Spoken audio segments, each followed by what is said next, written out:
I love it. You look like a fraternity jock with the hat and the. I got back from Louisiana, and this is one of the few things I had. We watched it, and I'm like, and I went for a run, and yeah, I do kind of look trailer trashy white guy from Wyoming, don't I? Well, it's the Alabama hat that really seals Oh, is it. that what it really? Yeah, you do look like you're from Alabama, and I you're. got a Chicago Blackhawks hat, if that makes it better. That doesn't make it much better, but No, it's probably. 1 second, I'm trying to plug in my internet here because I'm sure I'm like fuzzy, right? you're a Or little fuzzy, yeah. Do you shit. plug in directly in? Yeah, the line here. So give Oh, me one okay. sec. Well, we'll wait for you. Okay. Whoa, your volume just went way up. There we go. Is this better? Good, good. Yeah. Check your audio. Say checkity check check. Checkity check check. Good. The girl Good. from Ipanema. Goes walking, and as she passes, each one she passes goes ah Ah, How you been? What's up? good. Managed to wake up for an exercise class. Let's see. Just had some lunch. Yeah, that's about it in terms of excitement. How about You you? got rid of the fuzz. What happened there? Yeah, Many women are crying themselves to sleep now because you got rid of that.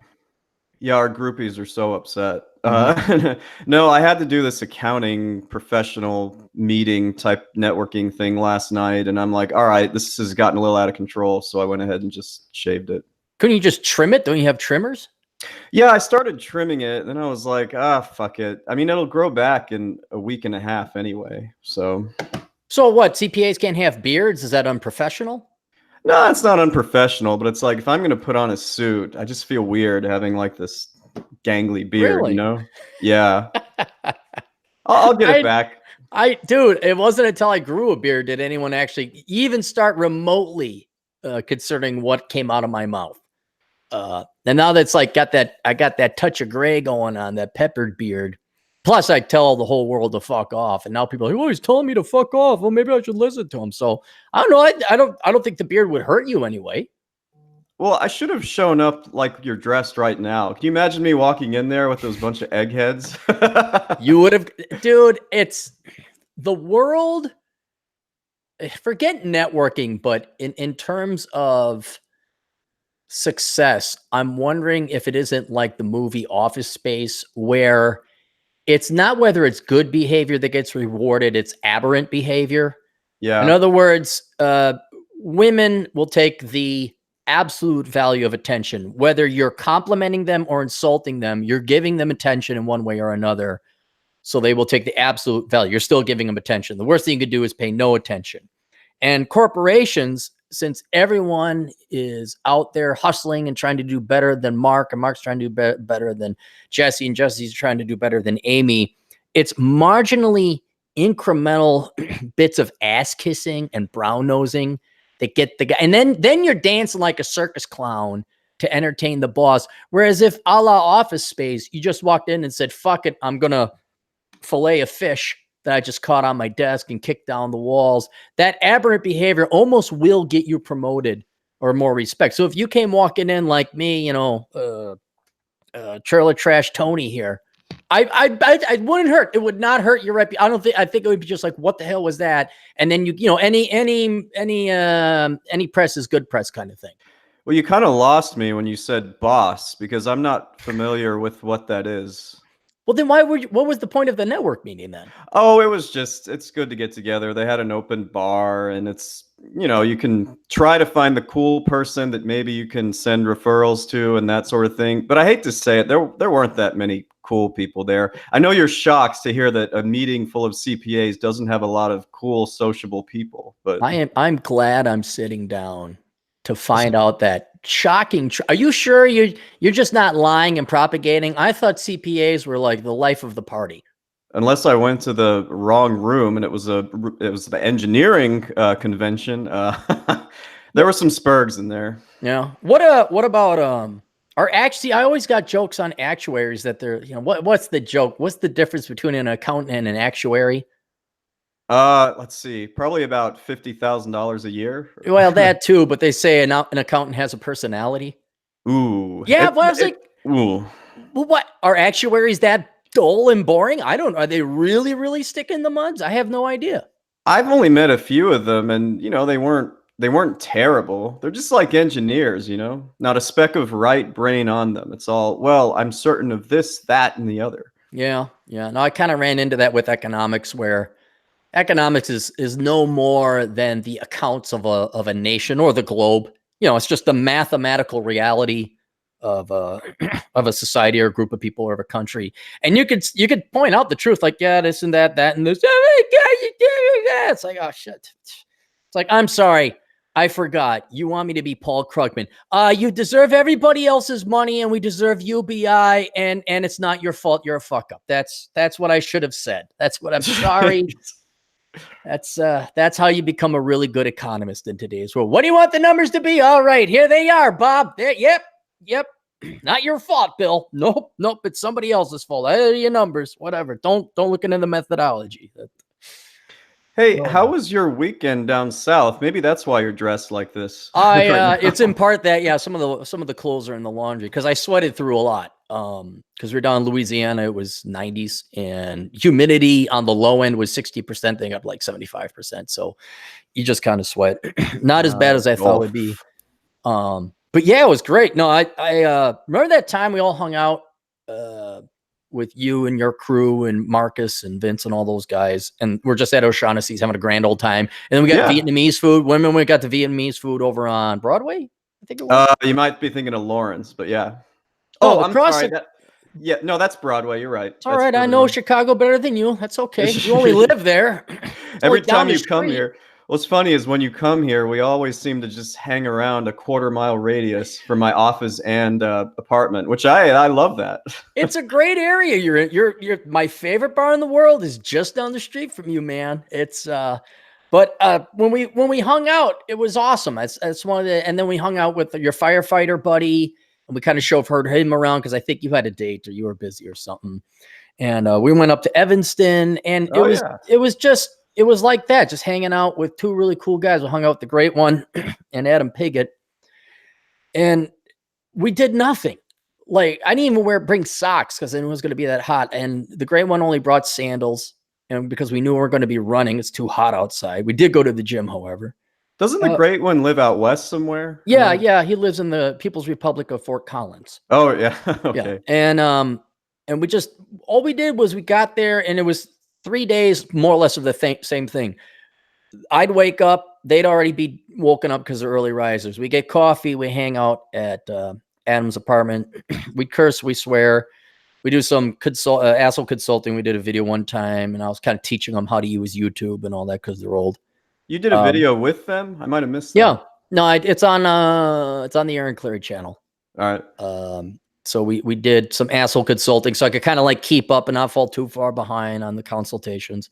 Did they show their faces or no? No. And Adam was like, "Oh, let me show my face." I'm like, "Nah, no, you don't. You don't really need to show your face." And the Great One, I'm like, "No, let's just keep it as is, keep it anonymous." And so so we did some consulting, and they got the hang of like super chats. And speaking of which, related. Guess who might be joining us later on today? Oh, John Steele? No. Atham? No. Bigger. Bigger. He could make a fortune off of like the super chats. If he had a YouTube, like if he did a live YouTube channel, he has a YouTube channel, but if he did live streams, he'd make a ton of money. Wow. Is this somebody you've had on before? Someone I've had on only once before. Man. In conjunction with Rich Cooper. Oh, Terrence Pop might be. Terrence Pop might join in, yeah. So he might, because he wants to get kind of in on how does the super chat thing? You just do it, It's like, no, come on in on the show. We'll show you how to work. And I'm probably going to have him man the questions if we get super chats, so that he gets the feel for it and all that. So, man, I'm a little intimidated. He's kind of a big deal. Not that you aren't, but yes. We're just guys, man. We're just guys. Well, okay. He's a war hero, a tough man fighter. Remember Tough Man? Oh, yeah. Yeah. Before the MMA, where there wasn't gloves. Yeah. He's a tough man fighter. He's only like 6'2" and could kick our ass. He's only a ranger. Well, I saw a video of him boxing and beating the shit out of somebody on YouTube. It's an older video, like 15 years or something. Yeah. But Yeah, that's when he was doing tough man competition. just promise me this: don't when he comes on, don't make it like Rolo comes and he just goes, and goes, and I'm just Dude, sitting here like, you think I control that?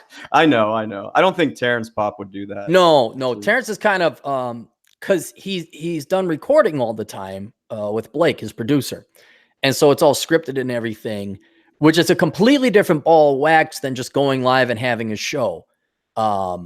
So as you could kind of see it. You ever see his video, his speech at the not the 21 convention? It was the It was this like men's rights. it was a men's gathering. rights something. Yeah, Yeah, I did men's see group. that. Yeah, and he's in a suit.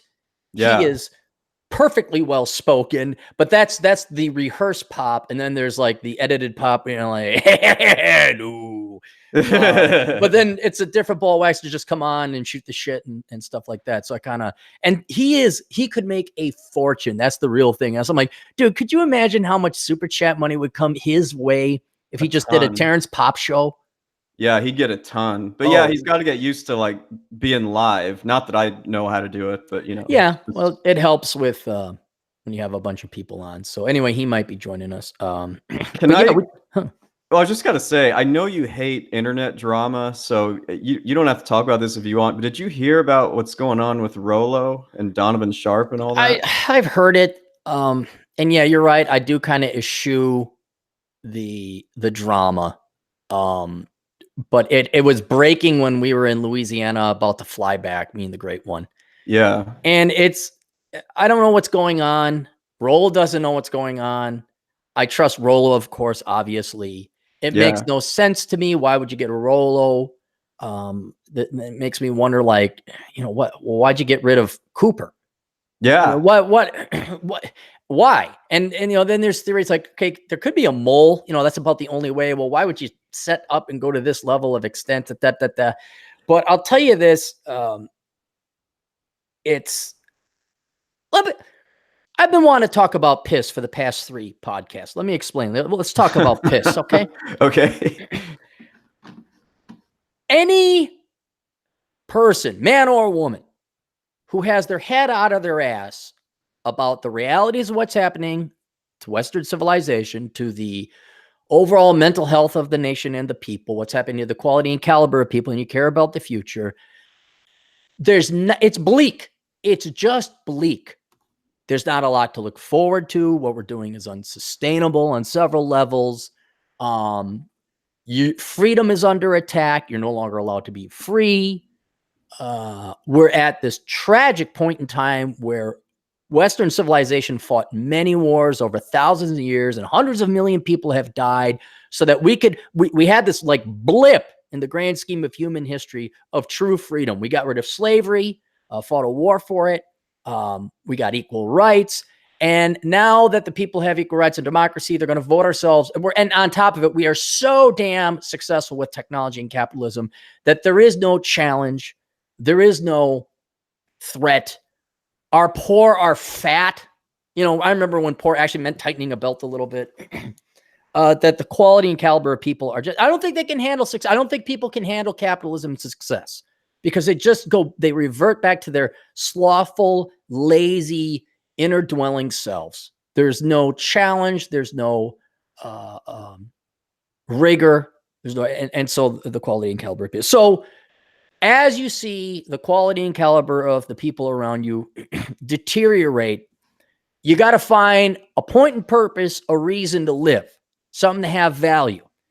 And this really strikes close to anyone who's a decent enough philosopher to know that the number one thing in life is, Chad, other people. Other people.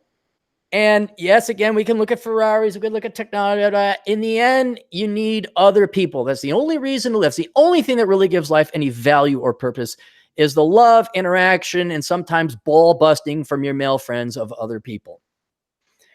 And you don't have career anymore. You don't have marriage. You don't have family. You don't even have community. So in my life, and I presume many other people, especially men, because we're a little bit maybe more agency oriented, you're like, what is left? What is there really left to live for? And it is other people. But when you see people on your own team not meet the standards you require, or simply not be able to keep it together, that hurts more than when a leftist says, I want your money. Or when a leftist says, oh, I have this disability and you oppress me, enslave yourself partially to me so I could take some more of your time through you working and laboring and paying taxes. It hurts because a parasite's going to parasite, right? Leftists are going to left, right? Yeah. Socialists going to socialist. Ocasio-Cortez going to rely on other people's money. Okay, I understand that. But when you look at your own team and they're a bunch of fuck-ups, or they're not even necessarily fuck-ups, but you thought, oh, wow, it's right up here. And then it's like, what? Really? That hurts more because it's like, God, then I got nothing. I got nothing. And this is why it was so great hanging out with the great one and Adam Piggott, because I was like, God damn, a breath of fresh air. Some guys we can hang out with and curse and swear and bust each other's balls, have intelligent conversations. It was like, yeah, unfortunately, Adam lives across the planet. Great one lives over in Colorado. But getting back to piss, who are two of the most cherished people in my life that you know of? I've sent you pictures of them. Well, we're outside of your GF, right? Outside of the GF, there are your two. nieces. My nieces, Lucifer and Geronimo. Two little shits that Uncle Aaron comes in. What do you kids want to do? And you know what's great about little kids? I think and I'm learning this because I have a nephew who's 18 months. I think that they're going to have fun and they'll be laughing and smiling no matter what the activity is. Is that it? If you just pay them the time of day, you spend time with kids, and this is for parents too. I know you ladies can't wait now. The umbilical cord hasn't been cut off yet, and you're already rushing it off to the daycare center or to the nanny. But if you spend some fucking time with your fucking kids, they'll love you. And so all I do, and it's not like I just spoil them rotten. I discipline them like, no, we're not doing that. No, you're not. Be quiet. But you go to the malt shop. You go to the donut store. You go to the park. You take them you feed ducks. Hey, 89 cents for used Wonder Bread. Let's go feed some ducks. They think it's great. Hey, let's do this. Let's do that. Let's ride around in the truck, in the back of the truck. Yes, it's illegal. We'll drive around in the parking lot. You just spend time with them. And it's wonderful. Now, one of the few things I got in life, man, one of the few things. So the eldest is 5. What should you have down by the age of 5, Chad? As a 5-year-old, what's one of the first things you should have pretty much down before you go to kindergarten? I mean, I hope we're not talking about potty training. We are talking about potty training. Oh my goodness. 5? 5. So now, anytime I go over, it kind of smells like piss. Oh. The kid seat smells like piss. The kid smells like piss. You can't pick her up because she smells like piss. And it really just, now, here's this thing I want to hang out with, but I can't because it smells like piss. And it's like looking at my team like, did you not fucking raise it? Really? Really? I'm kind of battling the left over here. Could you make it so my niece doesn't fucking piss herself? Is that possible? And so it immediately hits one of the few things I got. It totally lessens it. You can't hang out with someone smelling a urine. You just can't do it. And so this is something similar with the breakup of the red pill group, where I don't know what's going on. I do care, but at the same time, everyone's got their own. I'm not going to take sides. I find it highly, because I know Rollo is the most honest and trustworthy man. And you're kind of like, really? This other kind of key aspect of my life, the red pill, the manosphere, the alternative right, or whatever, the alternative media, whatever you want to call it, this not brainwashed group of people, this last vestige of real men who are trying to pass on what can only, in my mind, be the most valuable, vital information to young men and women, if they care to listen and actually get married, maybe have kids, have a life, outside of work and paying taxes, to see it like, what, we can't keep this together? What's going on? Like, really? It's like getting back to battalion. Like you're on the front lines, you're shooting, you're fighting, you're engaged, and you get relief from the front lines. You go back to battalion to rest up, and people are running around with pink pussy hats on and sucking each other's dick. It's like, what the fuck is that? Why am I fighting? I mean, even on a more using that war, like I know I tell people to go into the military for financial purposes. People think I say, oh, for patriotism. It's like, no, they're the best game in town. You go there for finances and free education and the benefits. That's why you go there. You certainly don't go there to fight for the home country. What, you got to fight? I remember my buddy Jerry in Wyoming. There'd be a beautiful girl that would walk by. You know what he would say? What would he say? He'd say, that's why we go to war, son. That's why we go to war. Well, back in the day, maybe that's what it was. But the fuck if it is now?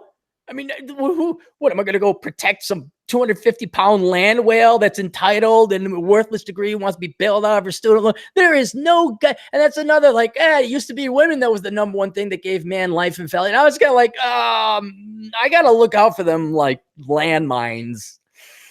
Think I'm going to. So it really stings more when my team, our team, you look at them and you're like, God damn. And we even know personally some people who, like, there were posers and they're all down with it. And then you find out that just a bunch of parasites who don't want to work. Oh, like, yeah. Really? This is our team? This is, they're on drugs. They're doing this, they're doing that. And it was just an ism for them to join. They didn't really believe in it. I believe I know some of the people you're talking about. Some. Yeah. And it's not just one, it's some. And then you really got to ask, God damn it. Is there any damn good reason to live? And it starts getting down into single digits on one hand type of thing that you can count. That's going to be around it. And so I had such a good time in Louisiana. Although New Orleans sucks, by the way. I would never, I don't have to go to New Orleans ever again. I didn't let it bother me. I'm just like, oh, fuck, what, enjoy the decline. I can't control it, stoicism. And I just enjoyed hanging out with the great one at the airport. We had coffee, we chit-chatted, we did internet work. That was about it. But that's kind of my feeling. If it's a mole, then there's a little bit of salvation because then it means it was nothing on their part, something that they couldn't control. Donovan Sharp is legit. Rolo's legit. Cooper's legit. I have nothing against all these people at all. Not a single one of them. I'm kind of like, well, what the hell? But it really is. If it's a mole, I'll be happy. If it's just because egos got in the way or something like that. It was over a woman. What's the rumor says? Well, that's the rumor. Do we really see? It's all speculation. The three you named to me are like the most credible ones and the ones that I would watch, and they're all out of it now. So it's like, what the fuck? Yeah, and see, that's another. It isn't always that way, but one way to tell if somebody's legitimate is if they don't need the job. Like Rolo, he's got his own booze company that he does. Right. And then the red pill minister or whatever, that was truly a hobby. He fell into it. He doesn't need it. Rich, he had his own car finance. He was working with car finance or something with cars and finance or financing cars. One of those two. He had his own thing going on. I was in banking. You're in accounting. Everybody has some. And then you pursue this out of a passion or what you believe is right. And to maybe even do some good. Maybe I made a couple bucks along the way as well. But then when this becomes the only thing you got, and that's when it becomes a dick contest, like the Sargon of Akkad and who's the one that we're kind of like, yeah, he's that, and then it's like, really, you're rolling around in the pigs in the mud on this one, and he's presumably like more mature, older than us, foreigner from Chile. Help me out. Oh, you mean Coach Red Pill? Coach Red Pill, yeah. Like, really? Do we have time for this? Yeah, why do people fight like this? Like, you're an internet personality, people know you and stuff. Right. So it just doesn't compute for me if you get yourself a presence, you get followers, you put out good content, and then you allow this type of drama to seep in. And I don't blame Rich or Rolo. I feel like they're kind of getting caught up with immature people, maybe. Well, I don't know who's the immature one. I've listened to a fair amount of the Red Man group, and There's one definite one that's I'd hate to say his name. Don't say it. Yeah, I don't want Kip my thing. You yeah. could text me No, it same. later. We Yeah, don't exactly. know. We're not gonna connect. It's Right, just I not won't my cup say. of tea. But you know what? I'm not gonna get in the Beckloff-Arini thing. Actually, the God, how Those guys are you're so awesome. you're a dick. No, you're a dick. No, you're a dick times two. I'm like, shut the fuck up. Go back to your regular platforms. Pastor Do some Tom said this. intelligent commentary. You're in a pagan cult. The Mother Mary, fuck you. We got relics. No, you don't. But then, okay, here's another perfect example. The only tiff you could possibly say I've ever had in this industry, in the profession, was with who? Wasn't it was it Stardust or Barbar? Who was it? Are you No, talking about that or no. I sent out a tweet. Someone sent, I retweeted it, and I didn't really that I don't count. Because I did apologize. I was wrong there. I did apologize because I was wrong. was this more recent? Nah, it was several years ago. Man, I'm not sure. You had a beef He with lives somebody? just a little south of you. He's bald. I actually Oh, still yeah. because I like it. Do you want me to say his name Yeah, you or can say his name. It's not secret. it's Unky Burn? Bernard Chapin, of which I even recommend you tune into his show. Him and I Florian like his show. his Yeah. show is very good. What was my response when he did the fuck Aaron Clary video or whatever it was? I'm not sure you even had a response. I Did you? ignored it. Well, okay, fine. You hate my guts. All right. Doesn't change my day. It I listen to his stuff, when he has them. yeah, they're good. Yeah. Yeah. I think Florian and him have I love it when Francis comes on too. Francis? I don't think I know Francis. He's a professional pianist over in Philadelphia. He's a little bit older. I think he's 55, 54. And he has a very debonair look about him. Like he could play James Bond if he had more of a full set of hair. But even with receding hairline, he's just a very handsome man. No homo, but he's just a dapper guy. Very posh, polished gentleman. Very cultured. And he went through hell in his past. So he's also got some very interesting insights. And he occasionally drops in every once in a while, but he Ubers and then he plays piano. He's just an interesting fella. I love it when he's on. It's just a great mix. I'm not going to let drama even affect that. I'm not going to let that. Life is too short for that. But drama, that's what you fucking watch on TV. All you Game of Thrones people, you watch Game of Thrones, drama. Oh, good drama. That's just what we need because there's not enough of it in life. Well, I think it's good you're staying out of that stuff because it just makes everybody look bad. It hurts credibility. I don't know if it hurts credibility. Yeah, you're right. It kind of does because it's like, look at these guys. They keep imploding. And God almighty, how much was invested in the 21 convention? It's like thousands and thousands of dollars. Yeah. And now the key speakers from past years aren't even gonna be speaking. So it's like, why would you pay for that? The reputation is tarnished now of that brand or whatever. You know what? Beautiful day outside. I went for a run with my wife beater shirt on. There were no wives to beat. I went running and looking. There were no wives to beat. I was like, why did I wear this damn shirt? It's raining dogs and cats outside. Right. Then, are you got the rain now? Thunderstorms galore. Yeah. That's why I went to the gym early because I'm like, I don't want to be outside in this shit. No, we got them rolling in here. Get it rolling in. Rolo. Dude, we got a bottleneck, a backlog. Let's stay on top of it because I got some articles we got to talk to. Hopefully Terrence Pop will come in. I sent him the link. But let's bang them out machine gun style. Okay. Great start. Charles Mack for $12.34. He says, finally at my desk for the start of this thing. It's been busy with both work and life. Hope all is well, everyone. Well, thanks a lot. Yeah. This is Charles Mack or Charles Mack. Yeah, he's our IT guy. I have gotten a dearth, meaning a lack of IT questions. I haven't gotten any IT questions. I do want to have him on, but I want to build up enough IT questions. Sure. So he could come on. So I'm not ignoring you, Charlie. Ahmed, I'm not ignoring you too. I know Ahmed's probably listening. Yeah, he's in there. Yeah, Ahmed's he wants to come in on the show one of these days, but I need to finish up and stabilize because now I got to go out to Rapid City. I got a fan from Romania and her husband are out there.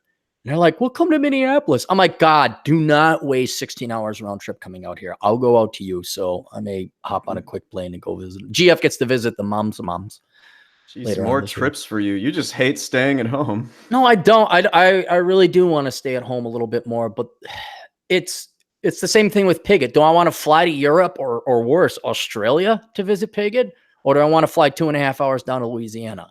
Do I want to fly to Rome? I mean, yeah, I wouldn't mind flying to Romania. Or do I want to spend the $300 round trip, go to Rapid City back, say hi to them? Because it's kind of sad if you're that close, you can't close the gap. You know, Yeah. they're like, oh, dang, I missed that person. And they've been very nice to me, very friendly people. She's a motorcyclist too. Very cool gal. And hardcore, even more hardcore than me. This gal could kick my ass. She's like off-road, on-road, a really cool chick. But yeah, so I figure I might just go out there. Hey, how you? Because Rapid City, thankfully, is only an hour and a half away. Yeah. But yeah, we'll have more on Charles Mack when we get the IT stuff. All right, next. Next is our buddy Bacon. Bacon Maldito of what website?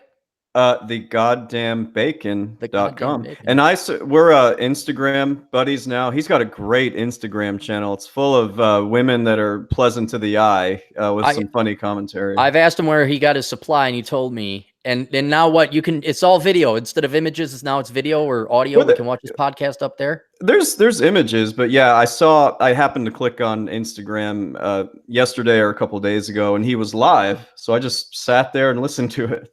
Okay, I'll have to tune in. He's got to convert those to MP3 because I went to his site. I was going to download it for my run today, but he doesn't have them. Maybe I just got to go to Instagram and download them myself. That's what I got to do. Well, for $2.23, he asked, "What does Super Chad Elkins eat? No avocado toast." I like to eat your very namesake whenever I get a chance. I love me some bacon. Freaking love it. I had bacon and eggs and toast and a little bit of cottage cheese for protein right before this stream. Man, you're all healthy and everything. I mean, if I'm going to drink and eat crap other times, I might as well eat well at home. There's morning Chad or early afternoon Chad, like I have to eat, and then there's drunk at a sports ball game Chad. I picked you up my beer. That's when you get the best text from me. School of Management. You and Atham, I like to send you stuff when I'm drunk, including last night. So, all right, what else we got? Okay, so for $5, Stephen Ochoa asks, "Have you heard of about the BBC article where an Indian man wants to sue parents for conceiving him?" I did see something like that a while back. I heard somebody was suing their parents for being born. I can't. Some parents do need to be. I'm not joking. Some parents do need to be sued. Like the parents that steal their kids' social security number and then open up credit cards with it. We've had a couple clients like that. Yeah. I would be, if Cappy was king, king, not president, king, there would be a divorce tax and it would go into an escrow account and it would go to help out your children. I don't care how many hours you got to work, you got to pay that thing. So to compensate them for the disadvantage that you had bringing them up in a dysfunctional home. I can see, some people should have been aborted. Absolutely. This whole idea that all life is precious. Like, not if you're living in a shithole with fucked up parents that are on meth and drugs. Not if there's only one person around and she ain't even, or he ain't even going to take care of it. No, there's instances where people probably would have just that blackness. Remember that blackness that you can't remember because you weren't there to remember the blackness, let alone understand the concept of blackness before you were reborn. Remember that non-consciousness? Yeah, on a conceptual level, I do. Yeah, because I think that's better than a lot of people being born today and what lives they're born into. So I know it's dark, but what are you gonna do? It's this show. So, but was he spoiled though? I could see that being the other thing. Like he didn't get his Ferrari or something, and now he's suing his parents for money. I don't remember. It was something about kind of what you said. He was brought up, and he hated the way he was brought up, or the environment, or something. Yeah. So. Yeah. The revenge there, you don't necessarily sue your parents. You just don't help them out when they're in their old age. That's the revenge. Speaking of parents, I just got this email from my mom. Like we were back and forth, and I told her I was going to be on here. Uh-huh. Do not take this to heart. She's just playing around. I know Mrs. Elkins. She goes, listening to your live show, Clary needs to let you talk more. Well, I can let you talk more. Do you want to talk I'm more? fine. No. I like reading the super chats and jumping in when I have something to say. This is the host co-host relationship. The host. Let me explain. Should I explain radio to you, Chad? You want me to explain radio to you? Sure, I want to learn. Right. There's usually always a main host. Now, there are some guys who do it without co-hosts. Rush Limbaugh, Dennis Prager, Mark Levin. Who's the one I like? Michael Savage. Some guys just do it better on their own. Then there are others that have a co-host, and that's usually more your morning variety talk show. But Joe Souchere, he's got Rookie. Even Howard Stern had his co-host, right? Yeah, Baba Booey or something. Something like that. For a while, Rush Limbaugh had Bo Snerdley. And it depends on what format you want. I can do both. Because when I do the Clary podcast, I just ramble. But just before your mom kicks my ass, she doesn't make me a grilled cheese sandwich again because you don't let my son talk enough. She was joking. I know. But for people to understand the industry, the host is to throw softballs over the plate for the main host, and he hits them out of the park. And every once in a while, you can make commentary and all that. But that's the job of the host. You support the co-host supports the host. That's the general thing. But usually you can. Well, this is what I was going to tell you is that when you're doing like your podcast by yourself and that type of thing, I could never, ever do that. Like some people have been like, why don't you start your own channel and do, podcast yourself? I just can't. The idea of just talking kind of to myself for like an hour straight, I would never be able to do it. Ever. Yeah, no, it takes a type of personality and I don't know, almost an unconsciousness. But yeah, there's different people. Some people are introvert, some are extrovert. Some could do solo. Some don't even want to be on the radio. I remember one time having a co-host and he just sat there, and I'm like, "Oh, this isn't going anywhere." But yeah, no, it's different. We tried doing the Elkins hour, but you didn't want that to. I had to take those down. We still do it, don't we? I mean, this is kind of like this is essentially it. But I like the Elkins hour because it was all about accounting. But then I'm kind of like realized like, yeah. If this is going to be accounting, and you probably don't want to be too much associated with me, so I probably should go back to my corner. But, well, I'm glad your mom. I hope she's proud of you. You're the one that's heard her talk about me when I'm not in the room. So that's true. No, she is proud. They are proud of you. I mean, your dad's a little more of the silent type, but I think he's real proud. Cool. Well, for $1.99.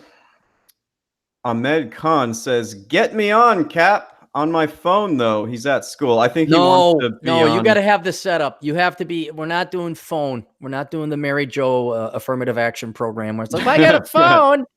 It's like, yes, you do, Mary, and those are nice cans, but unfortunately, no. We want headphones and microphones. So actually, Ahmed, let us know if you don't even bother, because get that first. Make sure you got that set up at home, and then we can do it. Because if I'm going to have you on, I don't want to have any technical issues like with Matt Forney. Oh, yeah. Building a desk or sawing a log in half or running power tools or whatever the hell he does. I remember that. I remember, Matt, are you here? This is what you'd hear, Matt, were you making noise? No, it wasn't me. He did a stream yesterday in the evening about that whole 21 convention drama. It was kind of it was entertaining to listen to, and it was unexpected because where he lives right now is just there's like a 11 or 12 hour time distance, right? Or time zone distance. So, well, I'm not even going to speculate on it. It's a little early, and I'm sure we'll find out down the road. So yeah, that was Ahmed's. And for $2, Carlos Miranda says Rolo got housed with that 21 convention. Yeah, we talked about that. Who knows what the hell happened? But the only thing I'm going to say, my opinion, if Rolo's not in that is a severe blow to the interest of many people in that event. My opinion. There was a movie called Live Jack, was it? It starred the Rolling Stones back in 1995. It's a 90s movie.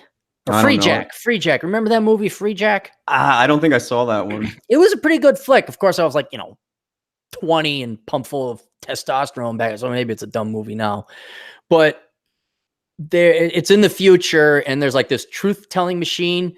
And Mick Jagger, he plays a pretty big role in it. He goes up to one guy and says, "Oi, Bobby, come here. Put your hand in that." And Bobby is like, his right-hand man, his lieutenant. He's always been with them thick and thin. And he puts his hand on it. And then Mick Jagger asks him a question. He says, this and that. And then Bobby answers, and he says, I'm just insulted after all this time. You dare to test my authority, da, da, da, da. And Mick Jagger looks at him and says, "Bobby, I'm not testing you. I'm testing the machine." Mm. And that's kind of the thing with Rollo. I'll trust you. Remember you said, "Dude, I'm not lying. I didn't get paid for my super chats." I'm like, yeah, I know you didn't, because I'll trust you over what YouTube tells me, because there's a higher statistical chance that there's a fuck up on YouTube or the PayPal or whatever it is than you lying. Yeah. So it's the same thing with Rollo. I will trust Rollo indefinitely. I mean, unless he goes crazy. Well, compared to the rest of them, I think I would too. I'll trust a lot of them too. Donovan, Cooper. I don't know the other guys that much. Well, that's what I was saying. Basically, the ones that are no longer affiliated with that thing are the ones I trust the most. So it's like, but anyway. Too bad. Okay. Had a bit of a break there. Cynic in Chief. Do you know Cynic in Chief? Yes, I've hung out with Cynic in Chief twice. Cool. We're in Minneapolis. Minneapolis. He's come to visit me 2 more times than you have. Oh, okay. I got the little score. I keep score over here. I know who visited me the most. Sadly, I think you're even beat by Davis Arini.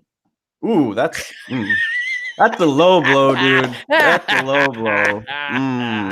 Matter of fact, I think Atham has twice your score. Wait, it doesn't count if it was Vegas. He's 7 hours away in Reno. He's even further than Reno. He's in Truckee, California. He's by Lake Tahoe.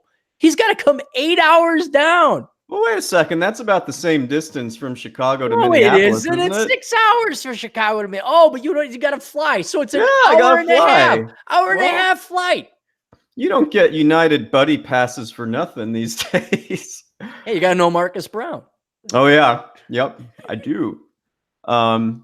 Anyway, Cynic in Chief says, Clary, for $2, he says, Clary is a celebrity. People drive hours to visit, and they also fly, times. Yeah, fly an hour and a half. Well, did it even last an hour flight? Was it like 58 minutes or something from Chicago to Minneapolis? On the way to Minneapolis, it was definitely longer than an hour, but I don't think so on the way back. Okay. Some people fly 98 minutes to visit Clary. Others drive 16 hours in 2 days. Glorious Carl also beats you. Well, I was smart enough to go there the first week in November when it was already freaking snowing. So good for me. Good for you. How many times more have I visited your folks, who aren't even mine, by the way, and are definitely more than 2 hours away, than you visited me? Well, they actually do like to bring that up a lot. They're like, yeah, we've seen Aaron more than we've seen you in the last year. I should start having you bribe me not to visit your folks. Like, Chad, I'm going to go visit your folks. Now, if you want to look like a bad son, okay. But if you don't, it'll be $50 and I'll go over the hill on I-70 instead. They met the GF, right? One time? Yes, they did. They did. Cool. And they obviously they liked her more than both of us. Well, that's always going to happen. Yeah. Oh, she's darling and charming. And hey, before you even met her, you thought I was darling and charming. You even made me food. You gave me 16 choices for coffee, Mrs. Elka. Now she walks in and I'm like second flute. What's going on? And then my mom goes right after that. She goes, yeah, Aaron says you have a crush on his GF. You do. I don't know anybody who really doesn't, actually. I know. All righty. Where are we at? High Alpha for $2 says, ooh, I don't know if I like this comment. Roosh is another incel scammer that gave up PUA. I don't think he's an Roosh incel. Is not an incel. Roosh isn't even close to an incel. I sent out a tweet that got a little attention from the nerd crowd, and they're all calling me an incel. I'm like, no, trust me, I'm not. And Roosh is not he is the opposite of incel. What? Read that again. He's an incel that what? He says Roosh is another incel scammer that gave up PUA. I don't think he's a scammer No, he's either. not a scammer No, either. No, he's certainly perplexing. I'd love to again have him on the show one of these days when I get off my ass.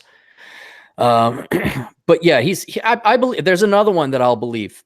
I may question how he came to these decisions. I may disagree even with how he derived at his conclusions, but he's legitimately honest. Again, I'll trust him on par as I would Roosh or he's Rolo. he's really walking the walk with this, like taking those books that he wrote. They're not even for sale anymore, the pickup ones. Yep. No, I got a So, couple of them, so hopefully they'll go up in value. Yes. all righty. Nonstop Dre 360. He's been on here before. He asks advice on tolerating stupid people in college. Attend online. Why? Yeah. Well, why you go to college for education, period. And you can still get the college experience, not going to college, by going and engaging in premarital drinking. What do they call it? Underage premarital drinking. Underage what? I always get, the party's on a campus versus the party's at a house across the street from the campus. It's still the college experience. Yeah, go online. And if you're going to a community college or whatever, you don't have to participate in politics. You don't have to participate. You don't have to look at the flyers of, we're going to protest the strike for the unfairness of the disadvantage of the privilege. Blah, blah, blah, blah. Just go to school. Get your, and if I guess it's going to be really shoved in your face when it comes to the prereqs, like you're going to have to take some kind of Marxist leftist study. But, that's again, go online. Maybe get your prereqs at a community college at night. That's another thing. Go to school at night because it's adults and they really don't have time for that bullshit. But yeah, if you go to the main party campus, the 4-year institution, and wow, really? You're surprised that a bunch of 18 to 22-year-olds who are drinking and partying and borrowing money and not smart enough really to graduate on time and on target, you're going to be upset hanging out with those group of people? Go online. Absolutely. I wouldn't go to college again. Not in a million years. I'm never going to go to college again, ever. College is not for smart people. Like physical, actual, old school, traditional. It's not for smart people anymore. It's for conformists. If you're really smart, you're online, you're getting your credits, you do whatever, you clep out, and you get your degree. Right? But 85% of the people who are going to college campus today are not going for their education. They're going for the experience. That's why they're a bunch of fuck-ups, and they're all asking to be bailed out of $1.5 trillion. I just didn't think... Not terribly smart. Well, regarding entrepreneurship, yeah, you can joke about the Carlson School of Management and whatnot, but there is just no substitute for real experience, like opening your own business. You can't teach that. You can't give somebody a how-to on to do it. So, I mean, I thought leadership could be taught. I took a seminar at the Carlson School of Management. I got a certificate. I've got a piece of paper. It certifies me. It says I took this Leadership Institute training, so I should just be able to lead. Now, I've shown that to several board of directors. I started with IBM, then I went to Diego, then I went to Cargill, and then I went to U.S. Bank and Wells Fargo. And for some reason, they didn't make me their CEO. I don't know what's going on. I am certified to be a leader, Chad. I took the class. I think you ought to be working for like Booz and McKinsey, Boston Consulting Group. Yeah. I got a client at Hassel Consulting, email client. I won't say any more details than that, but he was wondering if he should go work for the McKinsey or the Booz or the Bains. And they pay a lot. Yeah, and I looked at his background. I'm like, okay, yeah, you're definitely qualified. And at the end, I said, but you really ought to aim high and stop selling yourself short. Someday, if you play your cards right, you might even be able to work for Asshole Consulting. And he found that pretty funny. Let's see. Another one who's been on here before, All Pro Lemonton for $2 asks, is early retirement actually possible? Any tips? That's a bit of a broad question, isn't it? Oh, it's not that broad. That's absolutely, it's possible. I mean, except for instances of early sickness or disease where, oh my God, now I need dialysis or something like that. But yeah, if you maintain your health and you just don't have kids and you don't need that much to make. to live. You really don't. I think we in was it Batch of Pat Economics or maybe Poor Richard's Retirement, I adjusted the figures for inflation as per another request at Asshole Consulting, and it's up to $17,000. You, as a sole man, can live comfortably. You're not going to be rich, but comfortably, food, clothing, shelter, with plenty of time to go and have hobbies and activities for 17 grand. Now you're not going to live in San Francisco and you're not going to live downtown, but on average, you can have a life on 17 grand a year. It's not that hard. So I'm not a MGTOW or MGTOW, whatever you want to call it, but I will say I think they have what you just said is one of the things that they preach, and I think it's, for what it's worth, one of the better things that they have to say is that, who are you working for, yourself or everyone else? Oh my God, I have a buddy, and I didn't know this. We caught up on Facebook. He's on his third wife.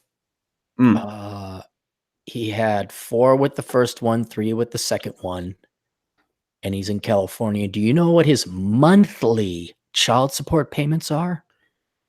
Lots of times it's 2,000 per child. So, I mean, is it over 10,000 or is it? Nope, 8 to 9 grand a year plus 40% of any bonus he gets. Oh, I'm sorry, a month.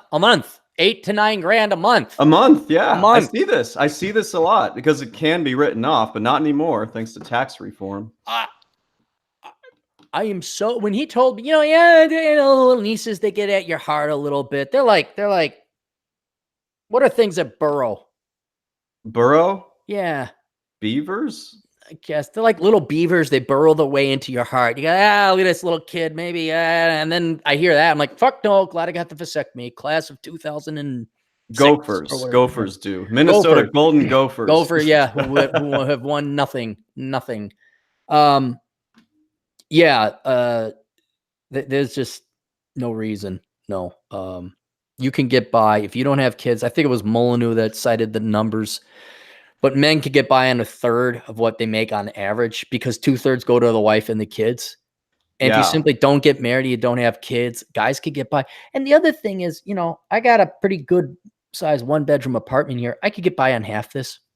I could just have a room. I really could cut it down. Yeah. Men can absolutely, women can do it too. I just wonder if they're going to be constantly tortured because they're not buying crap and shit the entire time. They're like, oh my God, I only have 70 pairs of shoes. Oh my God. But yeah, for men, sleep on the couch, crash at a buddy's, rent a room, have your standard used car, learn how to fix it up, bike around, walk around, live in a town, work remotely. You could get by dirt cheap. Absolutely. Oh, you've seen how I live. I wouldn't change it any other way. I love it. Yeah, I mean, you got the perfect setup, and you could even say that your office is a little bit of a luxury, but it gets you out and all that. But yeah. You're the ideal candidate. You have a good income, but your expenditures are super low. But see, Chad, you're not 6 feet tall. Oh, even though you're fiscally austere, you save your money and you have a positive net worth in your yes, and you work out and you are a very personable CPA compared to the regular CPAs, and you dream of someday wearing a wife beater shirt to the CPA convention. No, because you're not 6 feet tall. I just can't. Yeah, no. Well, thanks for the kind words. After last night, I do honestly feel like I'm in the top 10% of CPAs with a personality. Hang on. I got to check something. Rose, stop texting me. You know what? I'm logging out of Facebook. It makes a ding. It makes a ding in my head. Did you hear any dings or no? I didn't hear any. Okay. I heard it. It's like, ding, ding, ding. What are you doing? How you doing? What's going on? Fuck you. All right. I think I know who that is, actually. But you do? No, she's a wonderful woman. Wonderful woman. It's amazing how all the people I love the most, that fucking moron, God damn it. She's a sweetheart. She's wonderful. Where are we at? Okay. So Cynic in Chief again for $2. He says, life advice, see what poison sumac is and avoid it. Isn't that a plant? It's a variant of poison ivy. Yeah, there's poison oak, poison sumac, and poison ivy. Huh. Did you run into some? He doesn't seem to elaborate on that. He just You know, is giving us a tip, I for guess. all you city boys, which we've got a fair amount, especially on the East Coast, you know, like I'm living in Baltimore. I'm thinking about going to Charlottesville. It's like, wow, hang on there, Daniel Boone. Don't go too far west. Yeah. But if you are in the city and you are about to go out west, please do identify. I'm thinking our buddy Paul. You met Paul, right? Like Met? Yeah, I think you actually met him. I'm He did a drawing a road blank. trip. He likes the sisters. White guy that likes the sisters. I'm drawing a blank, man. I don't He, think he I met your other buddy. Never was, mind. but that was in Chicago? Well, yeah, but he came from, oh, where's he from? I want to say New York. No, Philadelphia. He said from Philadelphia. I'm sorry. And he made this big wide trip. And I could see a guy like that who's never made, he likes hiking. I could see a guy like that not knowing what poison ivy is and walking through a whole shitload of it and then wondering what the hell happened. So yeah, everybody, if you're going to go out west or just, you know, out into the wilderness, maybe even past Cleveland, definitely identify the poison sumac, oak, and ivy before you go out there. And then also look and identify brown recluse spiders. Oh, those things are freaking horrible. They're Oh, all they over are. the South, Texas. Yeah. Yeah. You got to look out for those. And then rattlesnakes, although they'll let you know when you get too close. Like people think black widow spiders are really bad, and they are, but it's the brown recluses that are. Ugh, their venom essentially eats away your skin until you got a divot in your leg. yeah. You got to, yeah. So those are the nasty ones. You want to stay away from those. And by stay away, I mean, don't like, you know, roll around in leaves or climb trees or go burrowing in rotten wood. Not that that's a favorite pastime. Like, boy, I can't wait to leave New York City to burrow in rotten wood in Nebraska. Just, you know, stay away where spiders are from and you'll be all right. Yeah. I just Google imaged that. Spiders. Yeah. They're not that big, but they're ugly. All right. Where are we at? I think this one's probably for you. High Alpha $2 asks, does small cap value have an investment premium? I don't know. Define it like a commission you got to pay. Every investment has a commission. I don't know if a premium. I'd have to look at the PE ratios. Well, maybe we can even look that up. Let's take a look at PE ratios of small caps. I'm looking for any further elaboration in the chat. Well, see, this is what happened when people pay $2 and they're given, 8 characters to write a question in. Yeah. I don't see anything else. Time for small caps. That's 2018. Well, market cap. Yeah, I'm not getting. Why do small cap funds have? Oh, I see. I think this is what he's talking about. Small caps tend to be growth, and because they're small, they're startups or newer companies. Yeah. And so their future income is good. Future profits are coming from the future, and they got to grow. So they usually trade at a very high PE because all the investors today are forecasting those exponential growths in profits into today's value. And so the question is it worth it? And like, I don't know. I do. Well, I can actually answer this somewhat empirically. Robert Schiller, I think it was Robert Schiller, did a study where he took a look at PE ratios over time and had you invested in them, like different stocks with different PE ratios, what would happen? And what he found is that the higher PE ratios usually didn't pay off and the lower PEs did. In other words, value investing statistically has a higher chance of providing a higher rate of return than chasing after earnings and growth that may not happen. Okay. Yeah, that's a little bit beyond me. That's all I can say. When I used to be an economist and an analyst, I used to look up that stuff until I realized no one gave a shit. I'm like, oh, hey, by the way, here's some pictures of Mary Jo's boobs. Money, money, money, money, money. Those aren't small cap anything. Oh, those are woo. She large. sent more pictures. She sent some more pictures. So I think one a month I'll release it out into the Patreon. But yeah, there's one you're gonna be like, duh. And I gotta kind of like, hang on. Okay, PG 14, maybe 15, but don't make it R. Don't make it R. So NC 17. No. All righty. This is another question kind of in that ballpark from High Alpha again, $2. 70 to 30 domestic over international fund provides best Sharpe ratio. And he put that in the form of a question. I don't know. I'd have to do the research. The Sharpe ratio is basically what was it? Is your PE ratio adjusted for your beta? And I'm not talking your beta orbiters or men. The beta is the risk of the of a stock or an investment relative to the S&P 500 is a 1. If it's volatility. And then if you have a mutual fund that's 25% more volatile, like if the S&P 500 goes up 10 points, this stock would go up 12.5. It's 1.25 times as volatile. So the Sharpe ratio adjusts an expected rate of return for its beta. You simply divide the 20% rate of return by 1.5, and it gives you a standardized expected rate of return. I have no idea. I'd have to do the research. And I guarantee you the correct answer that it is right now is different than 5, 4, 3, 2, 1, different than it is now, because markets are constantly changing. There's no way to answer that question. I admit that I probably should have paid more attention in the MBA finance classes, but it's not like they were being taught in an interesting Chad, way. where did you go to school? It was not the Carlson School of Management. Did you go to Harvard? Did you go to Princeton? Did you go to Wharton? Did you go to Chicago?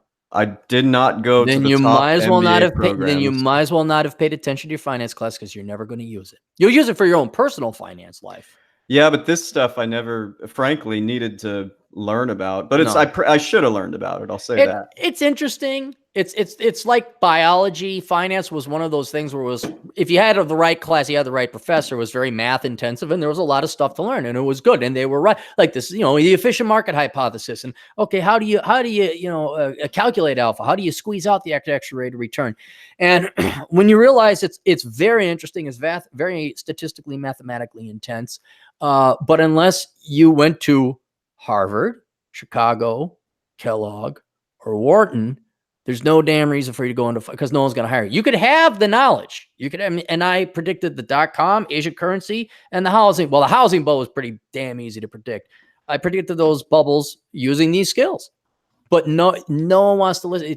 Paul Krugman is instructive. If you want to make money in finance and economics, what do? I don't remember what Krugman said. What did you tell people what they want to hear? Oh, God. Right. And if you do anything with your finance and mathematical skills, you massage figures. You don't report on them. You massage them. Sort of like unemployment rates, where they don't tell you the big story. Right. I mean, we could go and say unemployment rate and the labor force participation rate X. Well, if you account for this and that and that and this, Y. See, let's all kill George Bush. I mean, that will make you money. Or another thing, I know that the loan to value is above 100% and that the person's credit score is 450.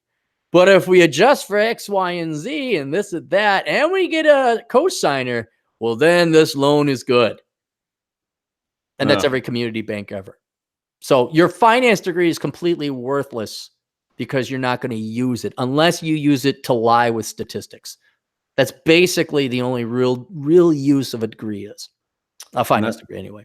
And that's why I took mostly accounting classes. Right. So. Right. All right. So Nonstop Dre 360 again for $4.99 asks, become a correctional officer or stay in college for computer science. Computer science. I think he asked this before, didn't he? I don't think so. I don't remember. That's a kind of a unique one. Well, no, he says I'm getting paid by the GI Bill from the military. I swear I thought we went over this one time, but maybe it was somebody else. Boy, if we did, I don't remember it, but I would definitely stick with the computer science. Nothing wrong with being a corrections officer. I mean, I don't know if you could do that part-time. I know corrections officer, and it's a fair wage, and it's more fun than sitting on your ass looking at a screen. It's dangerous, I'll tell you that, depending on if you go Supermax or whatever else. Nothing wrong with it at all. And I think it really depends on county or state, whether, I mean, you're going to be union, most likely. I don't know if you can do part-time depending on where you're at, but the computer science degree is the better long-term shot. We got John Steele in the house. Hey, John. And he actually just said in the chat that last time we were all here, we did go over this one because John said he answered it. Was I hitting the can or something? No, I think it was just since it was a 4-hour stream. How do we Oh, remember all of it? God, that was a long ass stream. um, Alrighty. Are we So anywhere near catching up on these super chats? yeah, we're getting there. We got a Okay, all few right. more, but I know we want to do asshole consulting. No, I Uh, got articles because I want to introduce something to the this is the Older Brother podcast and help out people as we might. I do want to help out everybody, especially going forward because it's not that the shit has hit the fan, but I am more convinced than ever after reading these two articles that what society tells you want is absolutely not what you want. So, oh, this is on your older brother channel. I just realized that yeah. instead of the other one. Okay. Tuesday's Older Brother, Friday's the Clary podcast. Gotcha. All right, let me find the next one here. Oh man, High Alpha again for $2. So there's been some colorful chats between a number of our viewers, Right. And so High Alpha asks, "Why is your stream filled with poor incels?" I don't know. I don't look at the chat room. I know a lot of people kind of like, oh, we do this, we're gonna ban that, and we're gonna do this. No, I don't really care. I mean, it's hang on, I just want to make sure I sent Terrence this. Yeah, I don't know. Go police yourselves. You don't have to pay attention. I think you can block the people, right? You can block people if they're getting Yeah, I did lippy. that. I did that one time, but it was more of a joke because that same person has come back like 3 times with 3 different accounts. So Yeah, but then he started paying us. I don't know if this one in particular has ever paid us. Oh, but I could be wrong about that. I'm sure he'll tell us in the chat. So alrighty, we should get through these. So we had a break there. Bacon for $5.56. Perhaps those that are the most self-independent are most likely to end up against the group they're in, especially when there's no adversity to fight.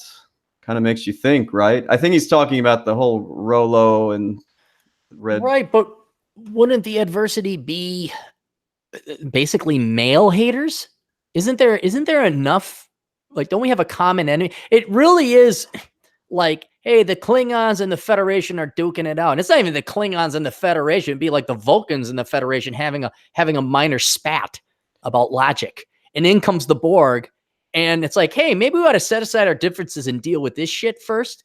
I just can't see, especially at this embryonic stage of a movement or a political philosophy, we're gonna get pissy with one another when there's a huge and real threat. Right. This is what I can't stand about this. I'm not an official person in this whole scene. I just come on the chats with you and stuff, but the whole world is against this group of people. So why is it you can't find some kind of united front? It's ridiculous. Yeah. And I don't even know what they would be fighting over. Egos, or I guess. Yeah, okay. That's not worth fighting over. A girl's not worth fighting over. An ego's not worth fighting over. Who has more Twitter followers or subscribers is not worth fighting over. Who's the out? It's not worth fighting over. You have hundreds of millions of men. Arguably, you could say billions as socialism and feminism scourge throughout the planet. I mean, look at East India. I'm kind of curious how that's going to lay out. Where men are they're hated. They're trying to not eradicate you in a death-like sentence, but turn you into a bunch of compliant soy boys, to turn you into not men. They definitely, the Psychological Association of America wants masculinity to be toxic. They've come down the pipe with that. Academia is gone. Corporate America is definitely leaning towards the rah female sisterhood affirmative action thing, and not meritocracy, or not who's the best candidate. You have your Me Too movement, where in some cases, yes, there have been, but in other cases, it's like, so the guy asked you out on a date. So fucking what? Even going to the point that the Supreme Court, one of the nominees, was under threat over what it could only be described as a complete bogus charge of an insane woman. And here you guys, what are you fighting about? What? Oh, you'd almost be like, oh, you like the same gal I do? You know what? You can have her. Fine. There you go. All right. It's not worth it. There's another down the road here. Uh, yeah, so what's there to be? What adversity could there possibly be that's more important than fighting the Borg right now? You got me. I guess some of these guys are making a real living out of doing this, and then they see threats from one another or something. I don't know. Make a leak. There's plenty. What you think? You think I'm going to run out of clients? You think there's going to be a lack Well, of not what? you. No, Not no, no, you. no, no. I mean, in general, I was talking to Rich Cooper about this, and I was saying, like, man, there's more gold to mine than there is people to mine it. If you've, but here's the key thing: you had to go through some kind of experience. You had to become a Vince. You had to be a Terrence. You had to be a Rich. You had to be a role. You had to go. You had to walk the walk. You had to be a Glendon Cameron. You had to be who's the boxer? Really smart, does everything. Ed Lattimore. Oh yeah. You got to be an Adam Piggott. So you walk the walk, you became a man, you know what it is. And if you got that, you have the most valuable degree right now. And that is somebody who can lead a boy to become a man. Because the fuck if the real world's going to do it, and the fuck if college and school and media is going to do it. And the payment, you know why they're so loyal, is because what's the number one thing guys want? Women. And does anyone teach them how to do it? No. Matter of fact, they double our employment and our lifelong security and employment by lying to these guys about how the real world works. So not only can we it's just a simple matter of like, well, here's the truth. We got to spend time, and they got to pay us for that time by we write books, whatever, deprogramming them and then reprogramming them with reality. I mean, there is the money's not going to end. The clientele is not going to, there's not going to be, it's not like 2 years from now, all the Gen Z boys like, hey, everybody read Rollo's book and now we're done. Oh, we all read Bachelor Pad Economics. Now we're done. We figured it out. There is so much. They have them. Those socialists, feminists, leftists, man haters, whatever you want to call them, they got them at the age of 4, sometimes even 3 if you go pre-K. And then they don't release them into the wild until 22, sometimes 25 if they go and get a master's degree. You think there's not enough to share? You think there's not enough? You're worried about, dude, have a specialty. You're not stealing anyone's turf. There's more boys that need us than we can all handle, even if we all did it all the time. Molyneux could consult and do videos all day. You could go back in time and do it, and there still wouldn't be enough time. God, I just, I've been following this for a few years, going back to 2013, 14, and it seems like everything's breaking apart. So it's really sad. We're making this is just high profile. I did some numbers and I looked at the red pill penetration rate, and we're doing about 1% a year. Now, a lot of that's because of technology and the internet, and for whatever drawbacks smartphones have with the ladies, there's an advantage in that philosophy, concepts. This information is also spread out through smartphones and all that other stuff.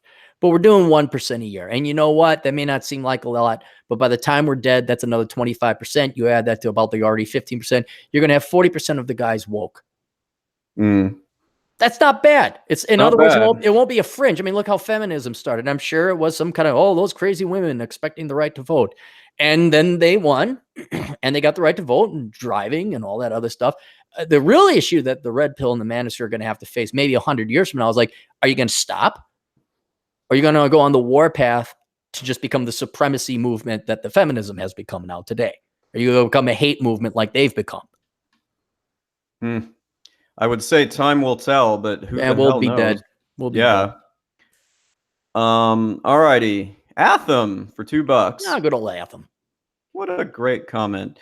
Erin's GF is awesome. She gives me coffee and whiskey.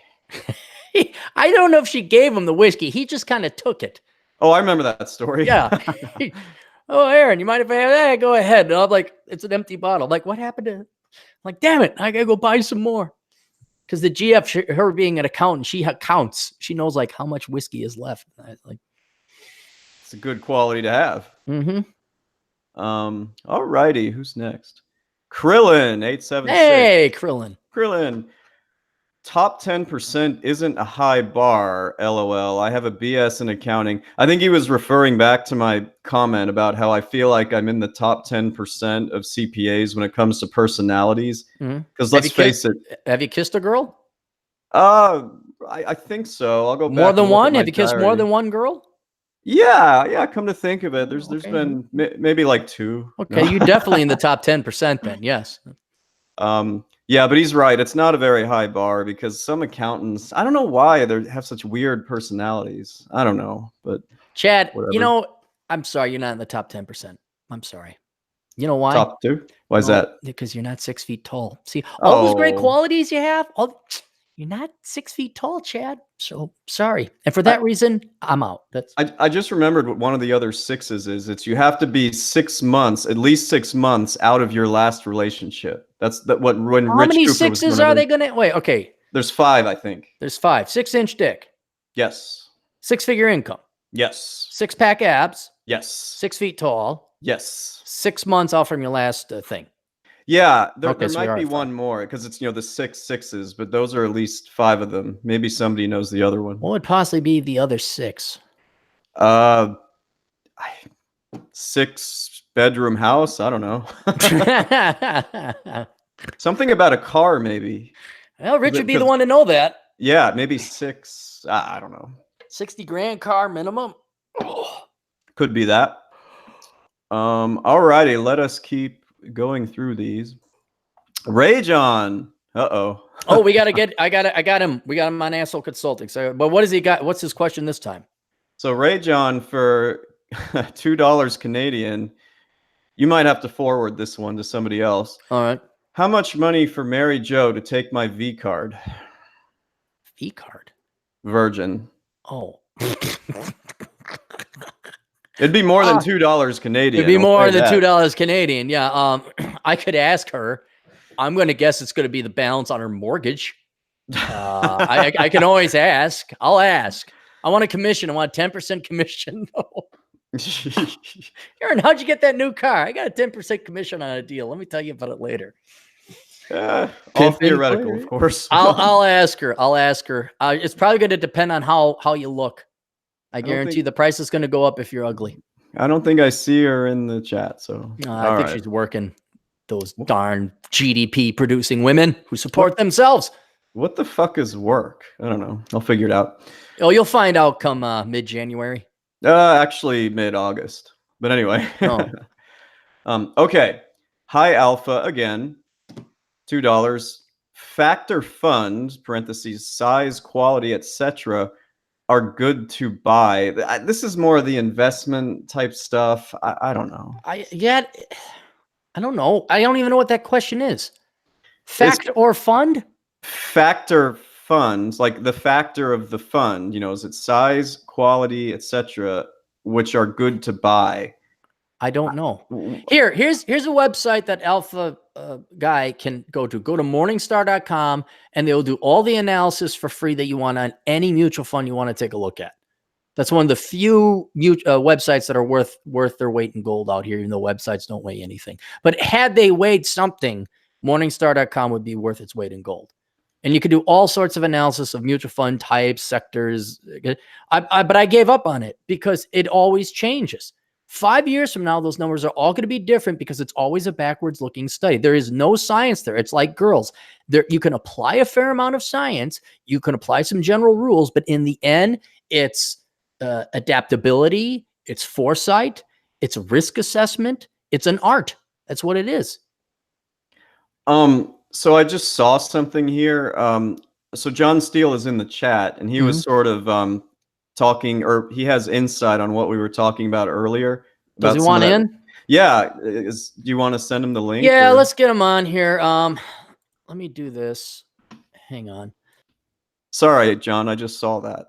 No. Yeah, I didn't know. I love having John on. I love having everybody on, but then it becomes a kind of a shit show. Let me get to and we still have some super chats too. So all right. Yeah, we won't be a long one.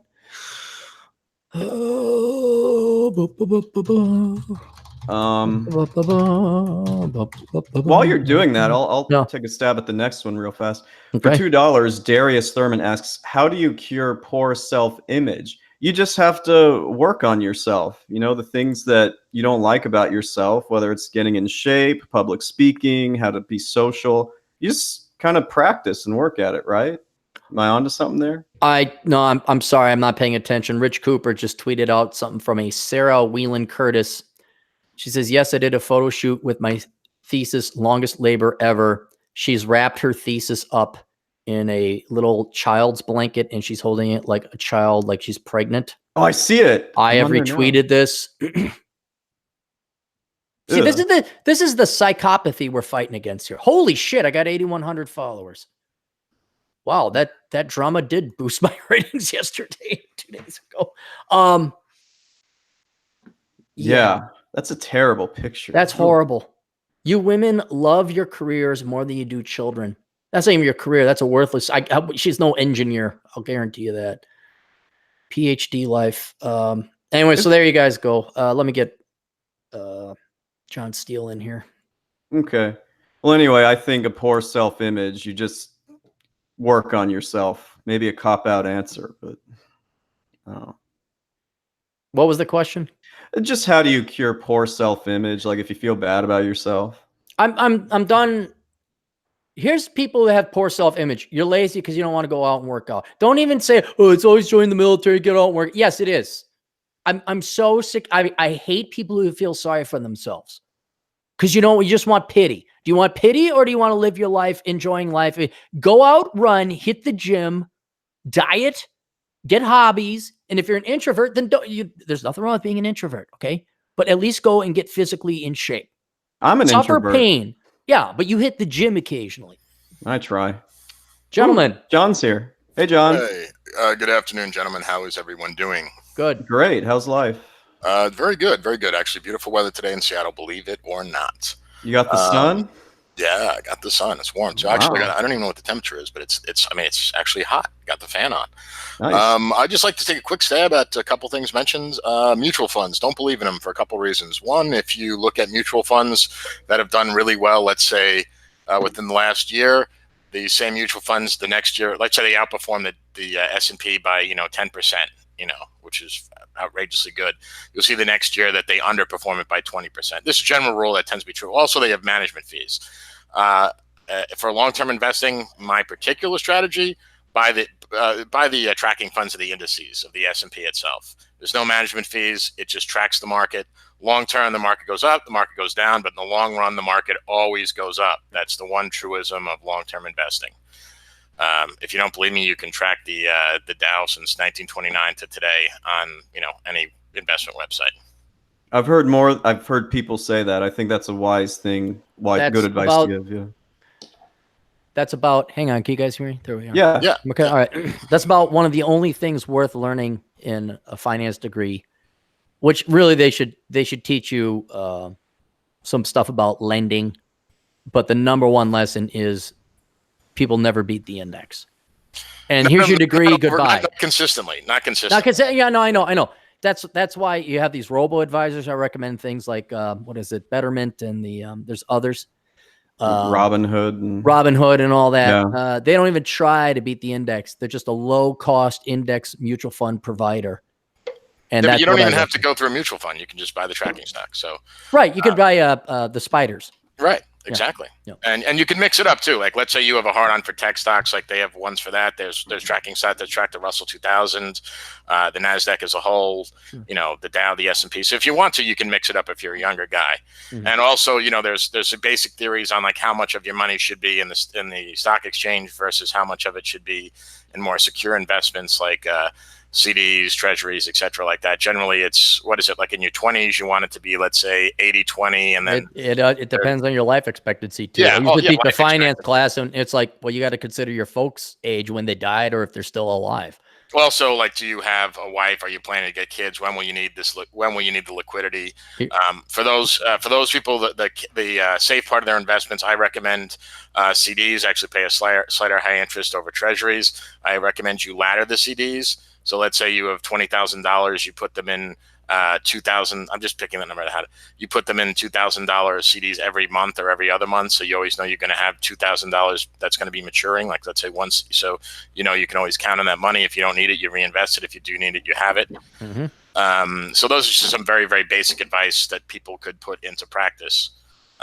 So I think as for the guy that asked the question about the correction officer, I believe we went into quite a bit of detail about that question, Chad. I think you do remember me talking about that. Yeah, we did. It sounds like the same question from last week.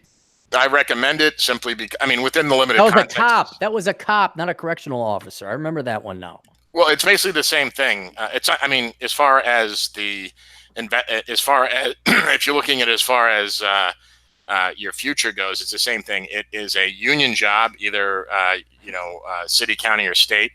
I recommend it preferably to be on the state level or a very, very large municipality. So the idea of it going bankrupt is states can't go bankrupt. I think Aaron knows this. Cities and counties can and have. So a state, there's no legal way for a state to claim bankruptcy. So you're safe that way. And in many states paying their pension off is literally part of their constitution. So they're bound to do it. Before the state representatives can even pay themselves, they have to pay you. So if it's that kind of a gig, I recommend it. Usually you'll get your pension in 25 years. So if you go in and let's say you graduated college or you got out of the military at 22, what would you retire at? What, 48? Or am I doing that math right? Or 47? 47. 47. That's younger than I am now. Yep. So that I would personally, I mean, I don't know all the other things. Like you said, there's temperament about your job, but just from a purely financial perspective, also these kind of jobs, if you worked, let's say if you're 47, you're still a young man if you keep yourself in decent shape. And you got healthcare, you've got the great healthcare through the union. You can get another job and people will hire you because you have law enforcement experience. Generally, if you're a correction officer, you're allowed to carry a firearm. At least that's how it was in New York City, where I'm from. So there's all sorts of types of security work you can do to basically sit on your ass, get paid good money, collect a pension at the same time, have a second gig. You're all set. And then with that extra free time, you could go visit Mr. and Mrs. Elkins because the son never visits them. You can do that, of course. Actually, you should do that anyway. Everybody can visit Mr. and Mrs. Elkins. They have a casita there if you ever want to stay over. Oh God, I've had to see it so many times. But the only downside of it is you don't want to go to Portland, which I understand that's the only way to visit Mr. and Mrs. Elkins. No, they're buying another condo out there, but yeah, they're going to be spending a lot of time in Portland, which blah. Tell your folks I sadly will not be visiting them there. They'll be so disappointed. I will hang out and house sit their place in Santa Fe, though. That'd be awesome. I'll join you if you do that. So you wait till your parents are gone, then you'll go visit them. Oh, that'll go over real well. Yeah. Huh? All right, is that all you needed, John?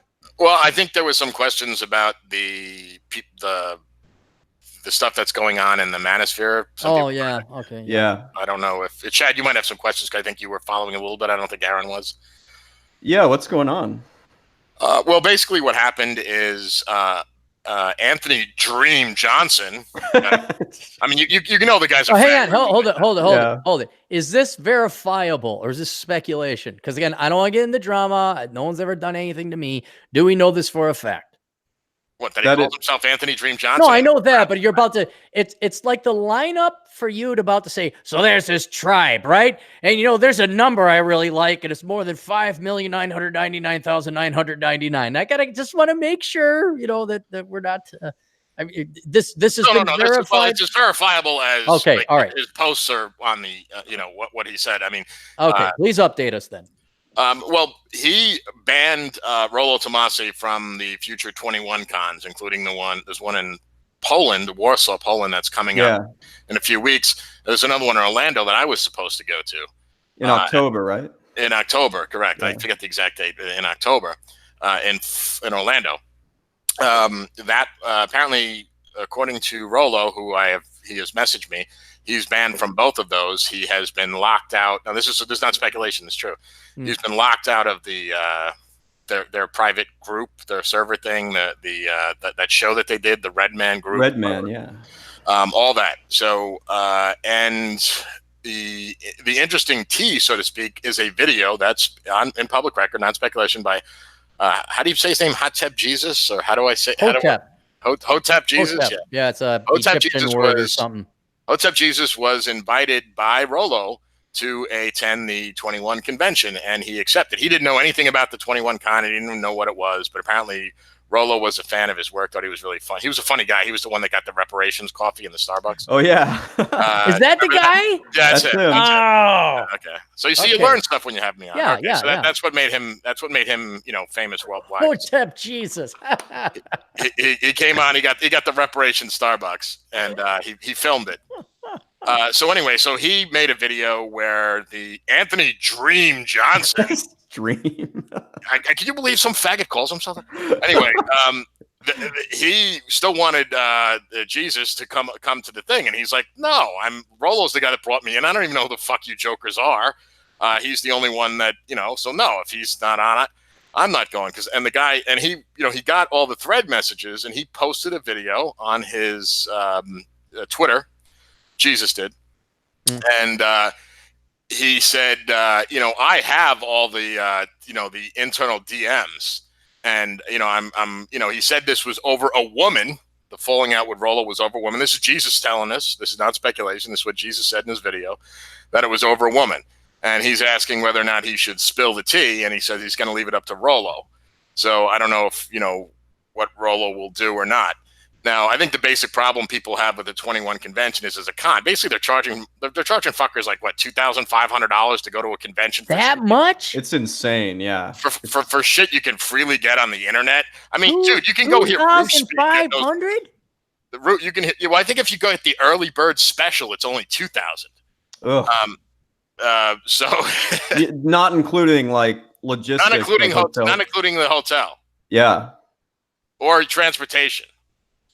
Good Lord. So, anyway, so I mean, right there, that's a fucking scam, right? I mean, this is shit. And plus, like some of the speakers, like Jack Murphy, and this is not speculation. Jack Murphy is an admitted cuckold. I have the article from his site that he deleted, but I have the archive. All right. Okay. I don't want to be besmirching people I don't know, and I know you probably have the articles and all that, but it is basically so far the whatever data we have is that this is over a woman. The part about Rolo being kicked out is over. Okay. But I mean, the character of these other individuals that have kicked Rolo out because there was something going on about a woman are the same people that have a speaker that is an admitted cuckold. They have AJ Cortez that did time for grand theft or something. Well, I like AJ. I've had him on the show. I mean, well, you could like him. That doesn't mean he's not a convicted felon. You could like someone that could be a rapist. That doesn't change the fact. I'm more than willing to forgive some criminals. A rapist, no, but I mean, was he 18 when he did it? I mean, everyone screws up, and I'm not trying to like provide caveats or anything like that. So, well, I mean, basically, the character of these people is they just seem. I mean, for people who have been around. Well, let me put it this way, Aaron. You like the guy. Would you pay fucking $2,000 to hear that schmuck speak? No, but I wouldn't pay $2,000 pretty much to hear anyone speak because, as Chad pointed out, I could probably get on the internet for free. Exactly. So let me rephrase. If you had someone call in and say they wanted to pay to do an asshole consulting, opinion on you, and they said, this is 21 Con, this is a list of speakers, this is who they are, this is what they call themselves.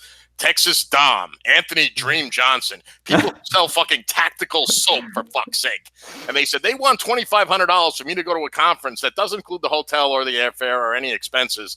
What do you think, Aaron? You think that's a good investment in my masculinity? Hey, it depends. If it's the Red Man Group like they had lined up, yeah. $2,500 for some people would absolutely be. Now you could get it cheaper. I would argue you could read Rolo's book. All right, I tell you what, Aaron, you give me $2,500. Yeah, I'll okay, and I'll give you more masculine advice than all these fucking clowns. You think Red I'm lying? Man's gone. No, but here's you're missing. I personally wouldn't go no, but for some people, it's worth it. Whatever the market will bear, that sort of thing. If you could get away with $2,500, go ahead and do it. And I'd even argue that for some of these people, yeah, it'd definitely be worth it if they've never had it before. Well, who exactly are these people? Well, it could be your virgin towels. It could be your 18-year-old kid whose parents have been lying to him. It could be the sons of single mothers. I mean, it's really hard. How do you put a price on learning masculinity or being introduced to it? And I'm like, well, yeah, I mean, the point is, you can't get it in a weekend at a conference from these fucking quacks? Well, you could get it. I would say before they kicked off Rolo and whatnot, you definitely probably could. At least it'll put you down the right All right, path. let's take Rolo, who actually has been good to me. But let's all right. Rolo hasn't screwed a woman other than his wife in a fucking quarter century. I'm going to listen to this man about the modern fucking dating market. Well, kind of, yeah. I mean, I don't think so. I mean, the guy is talking about what dating was like back when he was in a rock band in the early 90s. I think fucking things have changed. Like the internet has come along. So have smartphones. Right. And that's why I got to rely on Chad and you. No, he hasn't been on a date in a quarter century. You're right. But I think some of the things have changed in a quarter century. Right. And there's other people that you can get stuff from. Let me give you an example. Roosh is coming to Seattle. For 45, Roosh knows more shit about dating women than all these fucking jokers put together. You can see him for $45. That's all he's charging. $45. Okay. And these quacks want $2,500? And you don't say that's a scam? Oh no, reps on the line here, Aaron. It's $2,500. Look, if I could get away with charging $2,500 because there's limited room and all that, that's like the golden ticket. So I don't fault them at all for charging as much as they possibly can. Hey, the merchant sells, the goy buys, right? What's that? The merchant sells, the goy buys. Well, whatever, absolutely, whatever the market will bear. I have no problem them charging as much as they possibly can. Also, being on your show, because it's not a business for me, is to give people good advice. Right. Oh, I'd say you could get it a lot cheaper. Yeah. But if you said like that's, if this is the first time someone's being introduced to red pill concepts and masculinity. Well, let's put it this way. Let's put it in economic terms. ROI. Where do you get the better return on investment, would you say, in your opinion? $45 to see Roosh speak or $2,500 to see these guys speak? Absolutely $45 on Roosh because your cost basis is way lower. Absolutely. Yeah, I'm not, here's the thing. I can't guess or speculate about the quality of these guys or anything like that. They've never done anything to me. So what? Just because they never done anything to you. But they have. That's kind of important. They didn't do anything to me. Never even met the woman. She doesn't even follow me on Twitter. They've never done anything to me. I can't get pissed off at them, nor can I besmirch them, nor can I besmirch their capitalistic intent to charge as much as they want. Now, down the road, when we find out more and I mean, okay, there's a mole, or okay, this guy was a poser or whatever. You besmirch people all the time that haven't directly done anything to you. What are you talking about? No. They've done something by voting to increase my slavery. They've done something. Yes, those people have done, but these guys haven't. These guys, I have no beef with any of them. And I don't know any of them directly, except that Anthony Dream Johnson blocked me on Twitter. Not that I give a shit. I mean, you really don't like Anthony Dream Johnson, do you? What? You really don't like Anthony Dream Johnson. I never met him. I don't know anything about him. I'm due to go to the one in Orlando. It'll be canceled, I'm sure, because as more and more shit gets dropped, if I do go, it's gonna be all these fucking guys preaching to an empty auditorium with just me. Well, I can understand. Is anyone going to show up? I understand you as one. You bought a ticket. No, I didn't buy a ticket. You got a ticket, right? Well, Rolo was supposed to buy me one. Okay, but I mean, he made that promise when he was going to not have to pay for it. Right.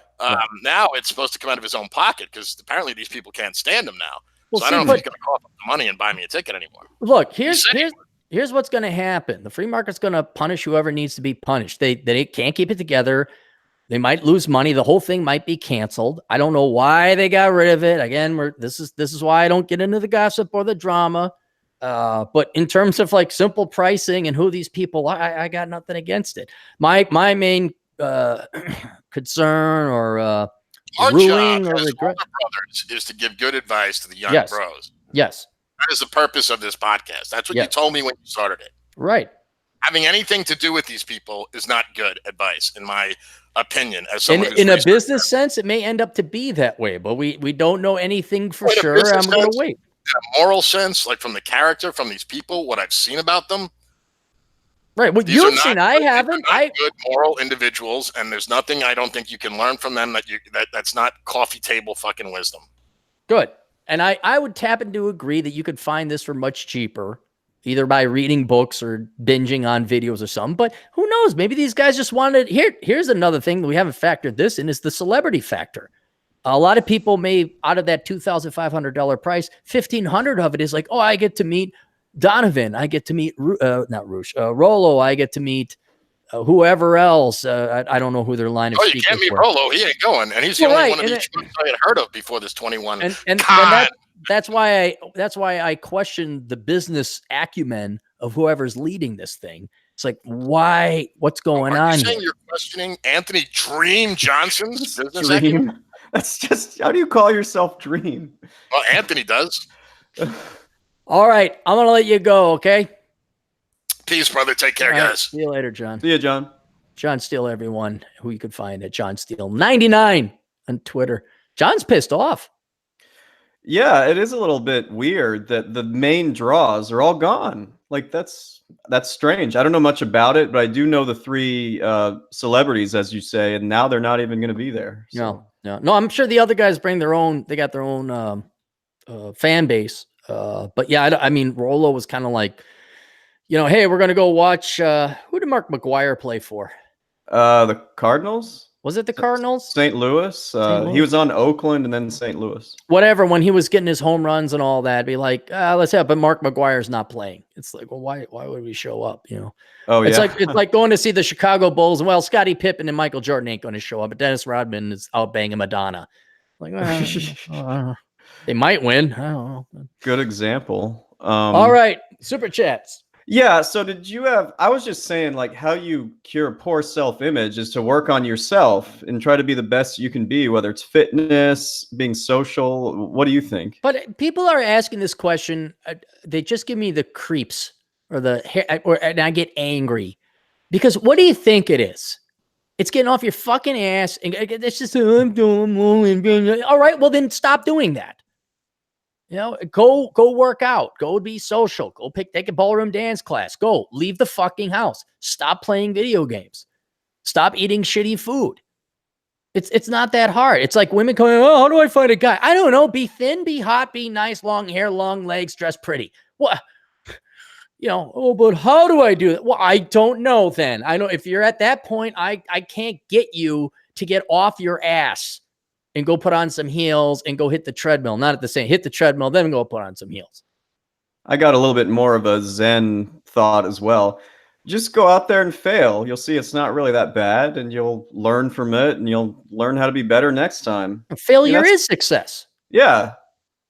It's easier said than done, I know. Let me ask you this, Chad. What percentage of the women said no to a date?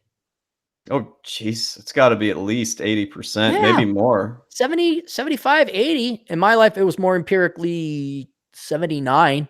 Because, they'd say yes, but then, 70% of those people wouldn't show up. Yeah. But yeah, there's no George Clooney. There's no James Bond who bats 1,000. I think even Roosh in his best day only had a success rate of like a third, which is killing it. That's just killing it. Yeah. It's like baseball, If you're failing only 7 out of 10 times, you're considered a very good hitter. Yeah, you are. Yeah. But deep down inside, they're a coward and they're lazy. They're both afraid of rejection. They're both afraid of the gym. Well, fuck you. I don't have time then. I don't have your solution. Just sit there and wallow in pity for the remaining 68 years of your life and then see where that gets you. Or do you want to join the team and get off your fucking ass and then go lift some weights and then start getting your ass shot down and then have a success rate of 30% or 0%? Choose. I don't care. I can, and here's the other thing. I could totally understand if you're introverted, you really hate the gym and you're just happy by yourself. In that case, cool. But don't fret over it. Don't like, don't worry about being social. Just be happy being by yourself. There's nothing wrong with that. Yeah. Sometimes I'm a little bit too far in that direction, but anyway. Too social? No, like I enjoy hanging out by myself so much that occasionally I'm like, I don't want to go to the bar or whatever. Yeah. No, I'll tell you this. I'm really trying to focus on enjoying staying at home. Yeah. Because what ended up happening in Louisiana, although I was trying to do this beforehand, but the Great One and Piggott, those guys are old. They go to bed at like 9. And so I'm used to like, let's try it. And I'm like, no, I'm just going to sit here and chill out. And it was kind of nice just sitting and chilling at the apartment or the hotel rather. And so I'm going to try and do the same thing here. Probably in an ironic sense, start trying to play more video games for my mental health, if that makes any sense. Yeah, some. Yeah. All right. What's next? All right. For $2, Cynic in Chief says, What is Terrence Popp called in New England? You want a hint? When is Terrence Popp No, called no. into New England? What is Terrence Popp called in New England? Like what? This is a joke. Like what? I what don't do you- know. What is Terrence Popp called in New England? He's called Terrence Soda. Oh, I know. I know. have you ever Boom, met boom. Have you ever met Cynic in Chief? No, I haven't. He has wit as dry and as sharp as Victor Borga. He'll get me. He'll get me. Like he's got just a little bit quicker wit than I do, and he'll zing you, man. He'll definitely, you'll be like, oh, and you can't retaliate because it's so good. Like what he did was so good, but it was so bad. Yeah, he's a smart cookie, no doubt about it. Cool. You met him in person then, right? Yeah, more times than I met you in person at my own place. He has come to visit me more than some other people have. Fair enough. You haven't visited since I moved back into my apartment. No, Just I saying, just gotta saying. just moving and doing and yeah. All right. I know we got to get through these. So okay. Bacon for $5.56 says, my live show next Sunday will be on how to get the girls, and it really is about how you build yourself so your self-image is barely an afterthought. I think it would be, oh, I see what you see. Yes, you're not worried about it because you're living you and you gotta, the best way, and I know we always joke about how do I get the girls? The best way to get the girls is to stop trying to get the girls and just go live your fucking life. Do exactly what you want to fucking do. I'm not talking for work. Like everyone has to make money for a living, but you go live your life, you go do your thing, and then girls will just happen to be along the way. Yeah. And that's it. If you are leading your life with, how do I get the girls? That means you're a fucking loser. You have nothing else fucking going on. You have nothing to offer these fucking women. And therefore you are a fucking zero, a fucking nobody, a lazy piece of shit. So no girl's going to want to go out with you when you're looking for them to give you value in life. You must go out and find your own goddamn value, become your own man. And then women will be attracted to you, because what the fuck is she, like your fucking battery? She's supposed to like support you and give you point and purpose and meaning in life. And then you're like, hey, I have a girl now. No, men go and make themselves. We build ourselves. We go and become the best version of we can possibly be. And then a woman is attracted to those accomplishments and feats. But if just a real quick mini rant on this. For me, I absolutely hate hanging out with people, and they're friends, but people who are just have a one-track mind with this. They base every instance of us hanging out and every conversation is about how to get laid or who they got laid, last week or something. It's just not very fun. You ever had friends like that who every when we were younger, that's all we wanted was girls. But as an older brother trying to help out the younger brothers, me and my realtor buddy, he's a little bit older than me. We're like, how much time did we waste trying to get girls? It wasn't until, okay, did I become a ballroom dancer? Did I become a motorcyclist? Did I own property? A landlord? What else? A runner, volleyball player. These are things, these are activities. And notice they're not all work. Some of them are fun. I became somebody who had an interest, and I liken it to be a blank computer drive. No girl wants to play a blank computer drive because there's no games to play on it. You got to put fun games on the computer drive. Yeah. And so, so back in the day, there were guys like that. Now I think everyone's kind of gone off into their own respective domains. It's kind of worse. Now they're just like, no, I don't want women at all. I just want to go fish and be left the fuck alone. Well, see, I've got a few that are still stuck in that, and one or two you've actually met. Won't specify, but it just is really irritating to have to. Ugh. And I'll give you guys some advice, whether you're young, but especially if you're older and you're making more money, go get a prostitute or go to seeking arrangement. And the reason why is this: it's cheaper, it's faster, and it's less taxing. Some of them are on seeking arrangement. Yeah, no, and there's a reason why, because when you're younger, I can understand because it's expensive. Everything's expensive when you're younger. So you got more time to, I guess, invest away to try and woo a girl under normal circumstances. But as you're old, not only do you have less life expectancy, your time's more valuable in that sense, you're probably making more money. And I know some rather accomplished gentlemen who make good money.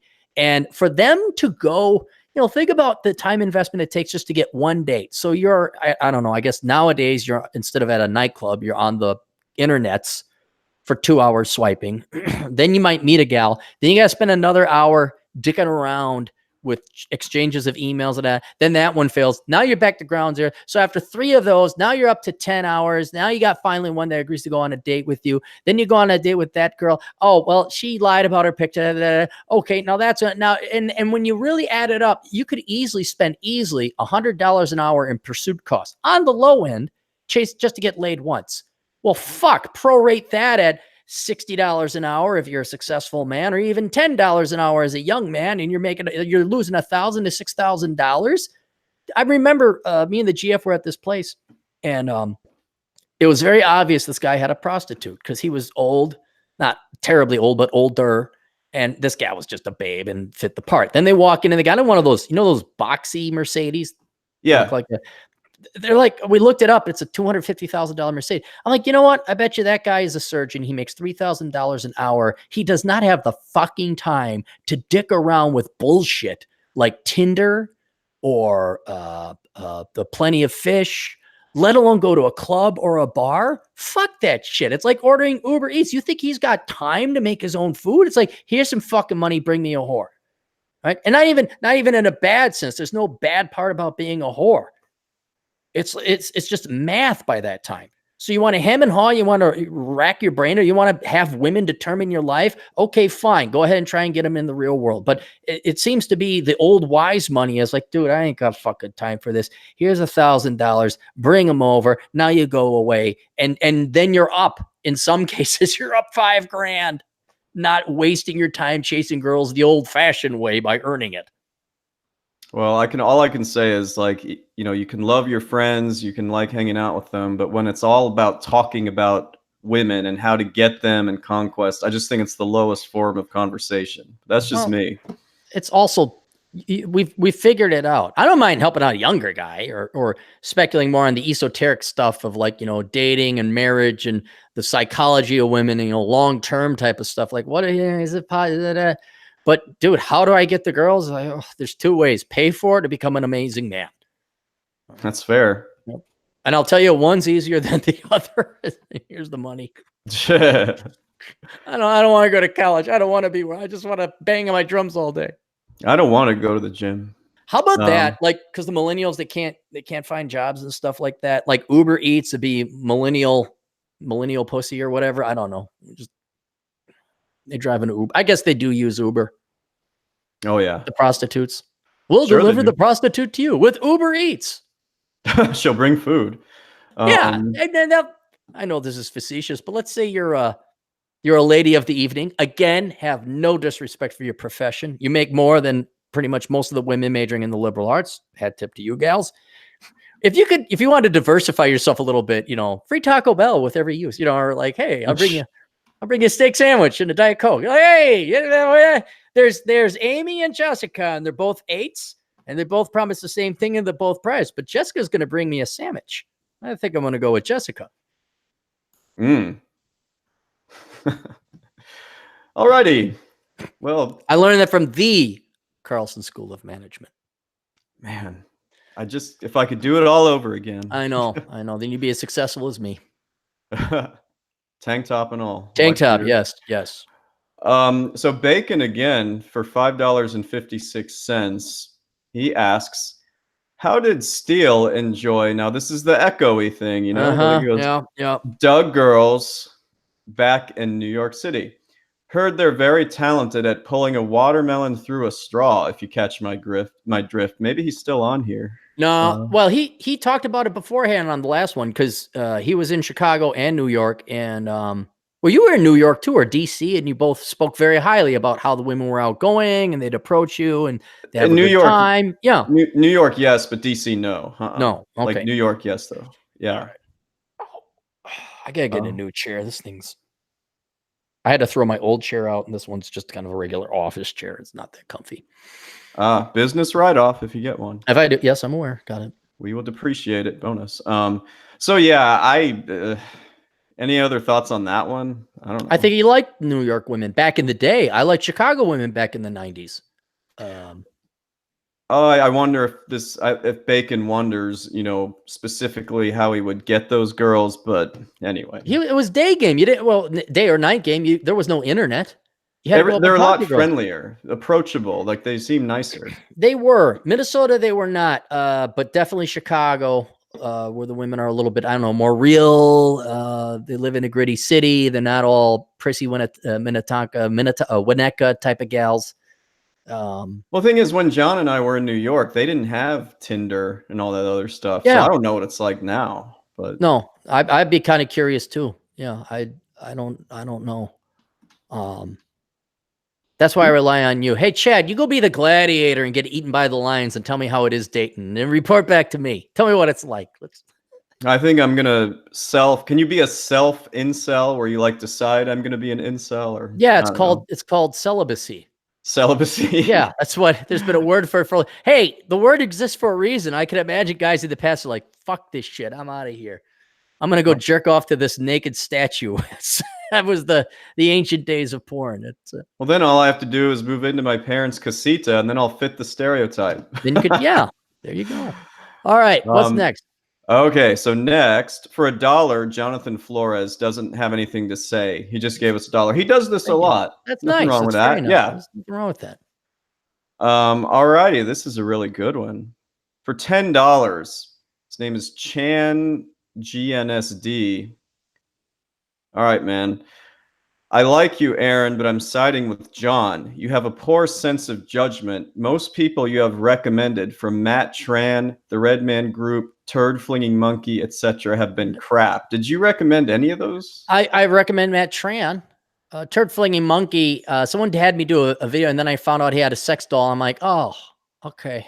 He's on the MGTOW type thing. Yeah, and I'm not recommending any of necessarily the Red Man Group other one because I don't know them. But what I'm trying to do is actually be fair. I don't know these people. These people have never done anything to me. I'm not going to take a position like, yeah, fuck those guys because the guy put a middle name Dream, and it's suspicious. I'm kind of like, well, what's that? But it's a lot. Maybe this is just my analytics side coming in. I'm not swayed by politics or peer pressure. When I had to look at loans, I looked at numbers, and until I have the facts, I'm not going to get excited. All I'm going to do is lament the loss of the Red Man Group because I really enjoyed that show. And I feel bad for my colleagues who I know personally and trust, which would be Donovan, Rollo, and Cooper. Yeah. Yeah. And until anything, and I don't wish the other ones anything ill will or anything like that until I find out, oh yeah, for proof, guy X fucked over guy Y, and there was this dick comparing contest, and then here's the ultimate guy who effed up, and then I'll have an opinion. But in the meantime, I'm not gonna, like with Beckloff and Arini, I didn't pick a side. I'm not gonna pick a side. I wish they both stopped fighting. Sargon and Coach Red Pill, I don't have good God. I don't have any I don't dislike either of them. Respect might be another issue, but I don't dislike either of them, and I wish they'd set down their little yellow wiffle ball bats and stop hitting each other over the head with them. But that's just me. Whatever happened to the whole manly way of working things out privately, instead of this public? Maybe that's the telltale sign of someone who's too ego invested into this, and they're here for ulterior motives or reasons they shouldn't be. Maybe that's what it is, because oh my God, it's my ego, and it's more important than help. Like, I'll admit when I'm wrong, oh yeah, I fucked up there. Oh, I did that wrong, or I did this wrong. And people can yell and insult me all they want all day long. I don't care, because I know what I stand for. I know what I said. And usually I know I'm right, because I've researched it before. And if someone disagrees, or, politely, that's fine. We actually have a real debate. But if someone wants to curse and swear at me and stab me in the back, okay, fine. Just won't deal with it anymore. I was going to ask, you've never, from what I recall, you've never done a single video with the express purpose of going after somebody, right? No. Somebody Yeah. Somebody I know. No, because it's, why would I? What good's going to, here's the thing. The people who are fucking up will fuck up. They don't need me to highlight it or expose them, especially if it's premature and I don't know for a fact. And on top of it, what good does it do me to, now, if there's bullshit going on, I did an article recently about all these people who fake mental illness just so they can get attention, how they've permeated gaming society and really kind of ruined it for for those of us, not to mention have given people with genuine mental illness a bad name, and it's disparaging to those people as well.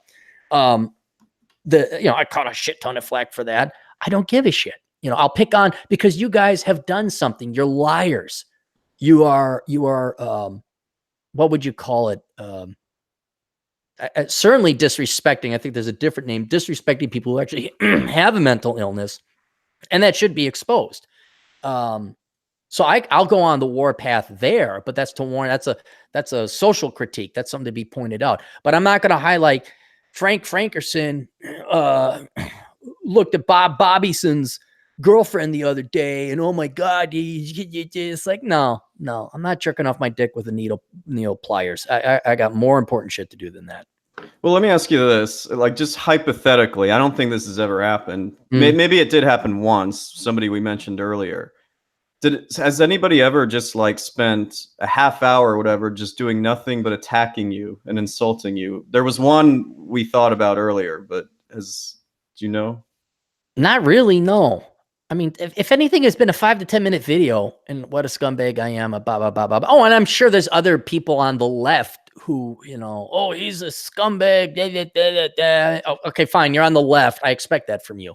But no, nobody on my team. What I'm saying is, would there ever be an instance where you would feel compelled to respond if it was like lies or just, If it was lies, and even then, it kind of depends on who it's coming from. But if it's lies and it's besmirching and it's like if someone accused me of being a pedophile, well, obviously I'd go in and say, well, yeah, I'm not a pedophile. If there was like, say, criminal ramifications, like, Aaron stole, embezzled money from it. But if Aaron, and usually they're not even accusations. He's a dick. He's ignorant. He's a right-wing Nazi. It's like, okay, fine, whatever. It really, and then there is one time I did correct somebody. Someone called me an MRA. I said, no, I'm an economist, but that was in a newspaper. I said, no, I'm an economist. I'm not an MRA. But yeah, no, life's too short, man. Way too fucking short. Way too short. Yeah. You're right. Drama's bullshit. It's bullshit. See, we may be good to go. Oh, there's one more. All right. All pro Lemonton for $2. Do you think Trump can win in 2020? P.S. Screw Yang. Andrew Yang. He can win. I don't think he will. You don't think so? No. I think you got a lot of Gen Zers coming online. Trump hasn't ingratiated himself to anyone except people on the right side of the party. Now you're asking the wrong guy. You really ought to be asking Matt Forney or what's his name? Adam Piggott, because they predicted a win from Trump. I'm not a good political analyst. I'm not. I think the Democrats they have a wide net of candidates that are running. And if there was one guy, goddamn, I'd even vote for him. If they just pick a moderate who's like pro-gun and isn't a rank fucking socialist, and isn't all about the race, and we gotta raise awareness, we gotta have UBI or BGI. If you get and he even worked for a living. I did a Clary test on him. I'm like, shit, he's better than most Republicans. Well, that's Yang. Yang. No, Yang is a spoiled little Kuanta haha. He's never worked a day in his life. They say he's ran businesses. He has not. He has done nothing but nonprofits. He gets donations. He doesn't work. He doesn't produce a product. He doesn't actually have to make payroll or something. He came from rich folks. He's a fucking pussy. He's a fucking nobody. Yeah, I don't follow this stuff. So yeah, Yang and the Bento. Two pussies on his stick. All right, fuck him. All right, that's that. But there was this other guy, like a blue collar Democrat. Never heard of such a thing. Yeah, no, it was. It kind of surprised me because I'm like, shit. And there's another gal. Tulsi Gabbard. No, maybe that was her name. She's in Hawaii. She served in Iraq. Yeah. And she might have, because she's not. We got to take 90% of the wealth from all the evil white people, and it's divided by race and sex. She was kind of based in the real world too. So if they run one of those candidates, which is debatable whether they will, because as we saw with Hillary and Bernie, they might as well not even have a primary. It should just be, what is the Democrat Party? Who in the establishment candidate do you want? And this person has the most power, so they'll run.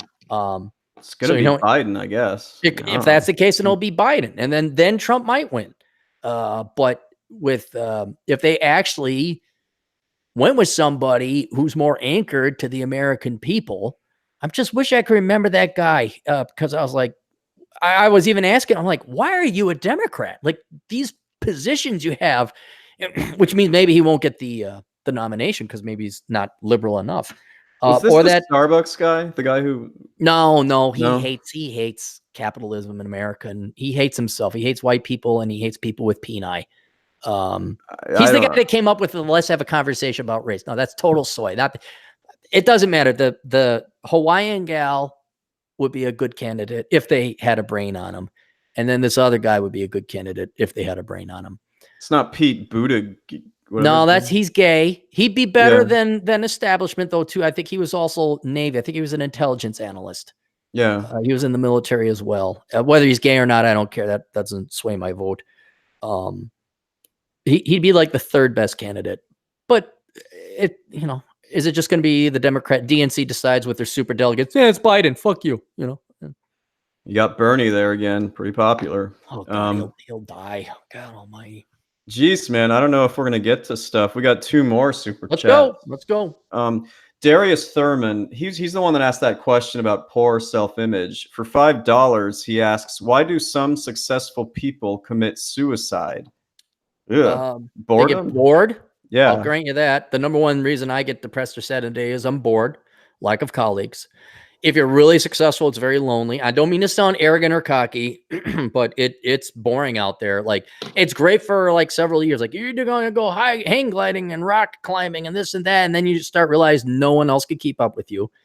So then it's like you're faced with this choice. Do I go back to normie world? Which is just as painful. So that's another reason. A lot of quote successful people are not successful. There were several suicides in Minnesota recently. Remember Lake Minnetonka, Chad? We took you out to Wayzata. Yeah, I love driving around that whole big old right where all the circle. rich people live. So there were 2 murder suicides of families because Mr. Hotshot, one guy ran a company, got funding, and then it went in the ground, and he killed his wife, his family, and himself. And then there was another one, I think a hedge fund that was basically a money laundering operation. And they can't face the shame because it's all status, especially out around that Lake Minnetonka area. It's all status. And if you can't make it there, then there's no reason to live. So that's another reason. You could lose your wife or your spouse. But it's usually either boredom, you really aren't successful anymore, you've lost your fortune, or your wife ran off on you, or your wife divorced you or something like that. Drug addiction, substance drug abuse, addiction, but that's usually because you're bored and you got nothing else to do. Yeah. Yeah. I mean, because you'll go on your speedboat and you'll go fly your plane, and then you'll be like, God, there's nothing else to do. And it's like, well, if I pop this, I feel better, and at least I'm not bored in my own mind. Yeah. Well, glad we're having this happy chat. This is great, huh? I was gonna say this really took a turn. All right, so Charles Mack again for $5.18. He's saying, just a thought, I didn't expect the stream to take the directions and ended up taking. Steele going off on that convention was worth a laugh, though. That was kind of funny, actually. Steele is very animated and energetic, and I love him like an older brother. But yeah, I disagree with Steele. I may not. In the end, when the empirical data and information comes out, I may agree with him 100%. But until that time, I'm not going to pick on the Dream Johnson just yet. So Chan GNSD, he's the one who gave us $10 earlier, and he was saying he doesn't agree with your stance on that whole thing, that 21 convention. I don't even have a stance. What my stance is, let's wait and see. I think it's overpriced. Yes. I think you'd get better rate of return if you just bought some books by Roosh, myself, or Rollo. Go to Rollo's convention or just binge on YouTube videos. But there is no stance. My stance is I don't know enough information yet. We'll wait and see. Well, right here, he gives us $2 and followed by another $1. Okay, all right. And it says, I don't know if this is quite on the same wavelength. He goes, Cappy is not the best when it comes to politics. Not anymore. No. It's depressing to follow too much politics. Yeah, I think. what's sad is I was real good at politics and economics. So good, in fact, that I should have been paid highly, but you're not paid highly to be accurate. You're paid highly to lie. And so why would I stay up with politics? I don't know what's going on with politics. Why should I? I guess ever since 2016, maybe everybody who's public has to be into politics. I don't know. It's definitely gotten worse since then. No. The projects I want to work on are apolitical. They have nothing to do with politics. I just don't have the time. I'll say this, one of the downsides of what I do is that taxation is so freaking political, so I get a lot of people giving their unsolicited political opinions, but whatever. I get a kick that you're the master of taxation and people will give you their opinion. Well, it's more like I get people from all sides of the spectrum coming into my office, bitching about this, bitching about that. But guess what they all have in common? They don't want to pay. They don't want to pay. No, they don't want to pay anything. Some think other people should pay. Some think rich people should pay. Some people don't think there should be taxes at all. So whatever. I was actually ranting. I was ranting about that last night to one of my CPA friends, but go on. Sorry. Well, I was going to say, remember how I complained about our team? Yeah.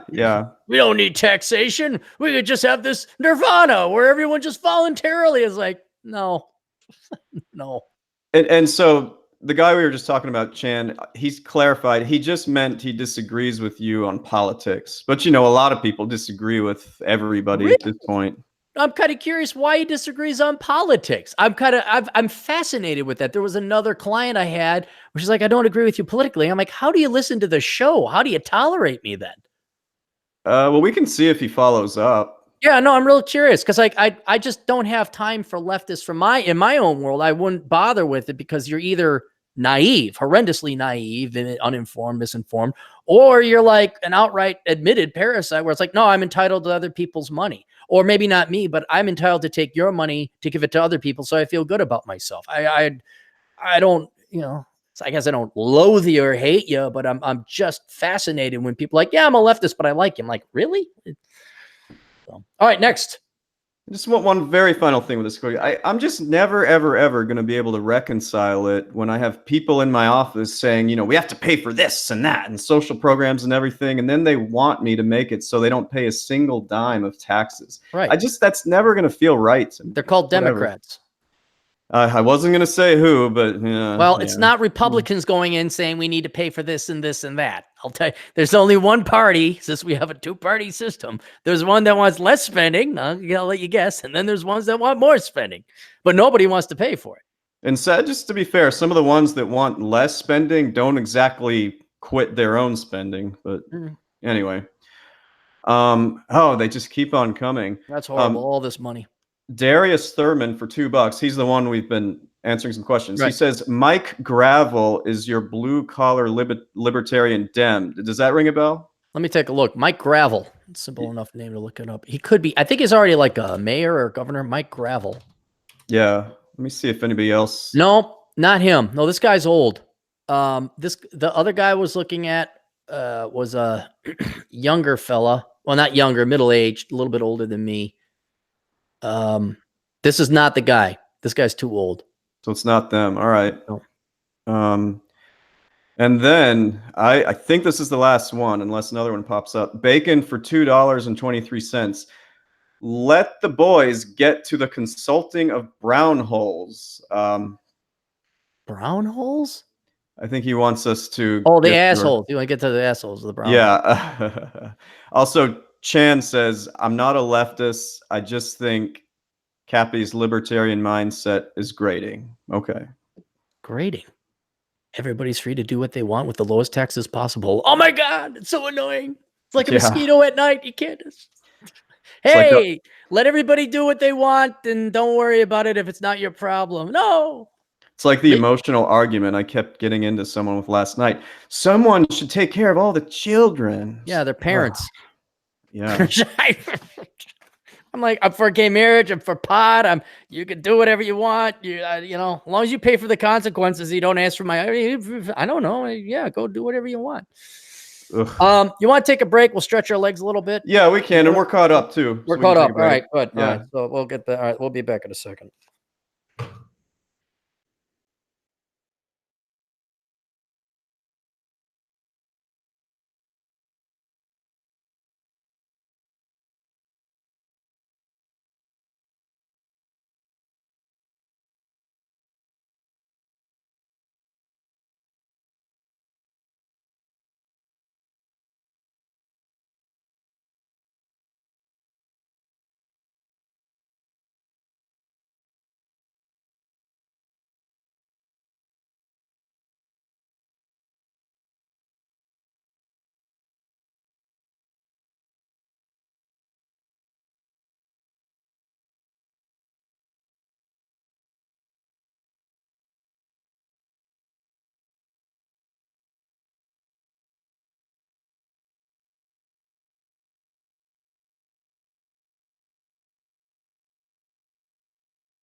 When she walks, she's like a samba who sways so smooth and oh so gentle. And when she passes, each one she passes goes, ah, ah, ba ba ba ba ba ba ba.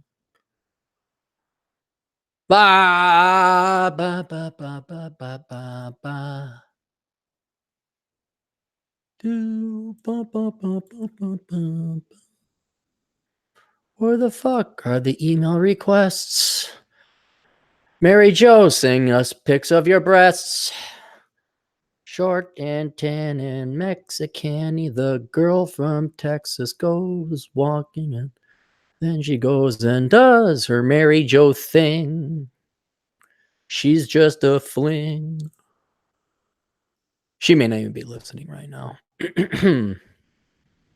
Oh, when I watch her so gladly, how can I tell her I love her? All right, you want to lead with this one that got fired? The guy that got fired? Yeah, just one quick thing with that. I couldn't tell if he got fired or it was the end of an internship. But anyway, we'll get to it. We'll find out. Okay.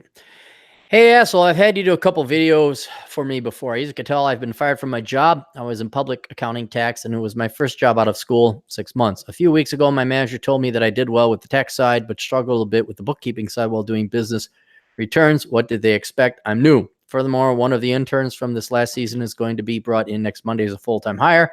I suspect I was just seasonal work for tax season. Is that possible, Chad? I mean, Yeah, like that's what they do. no.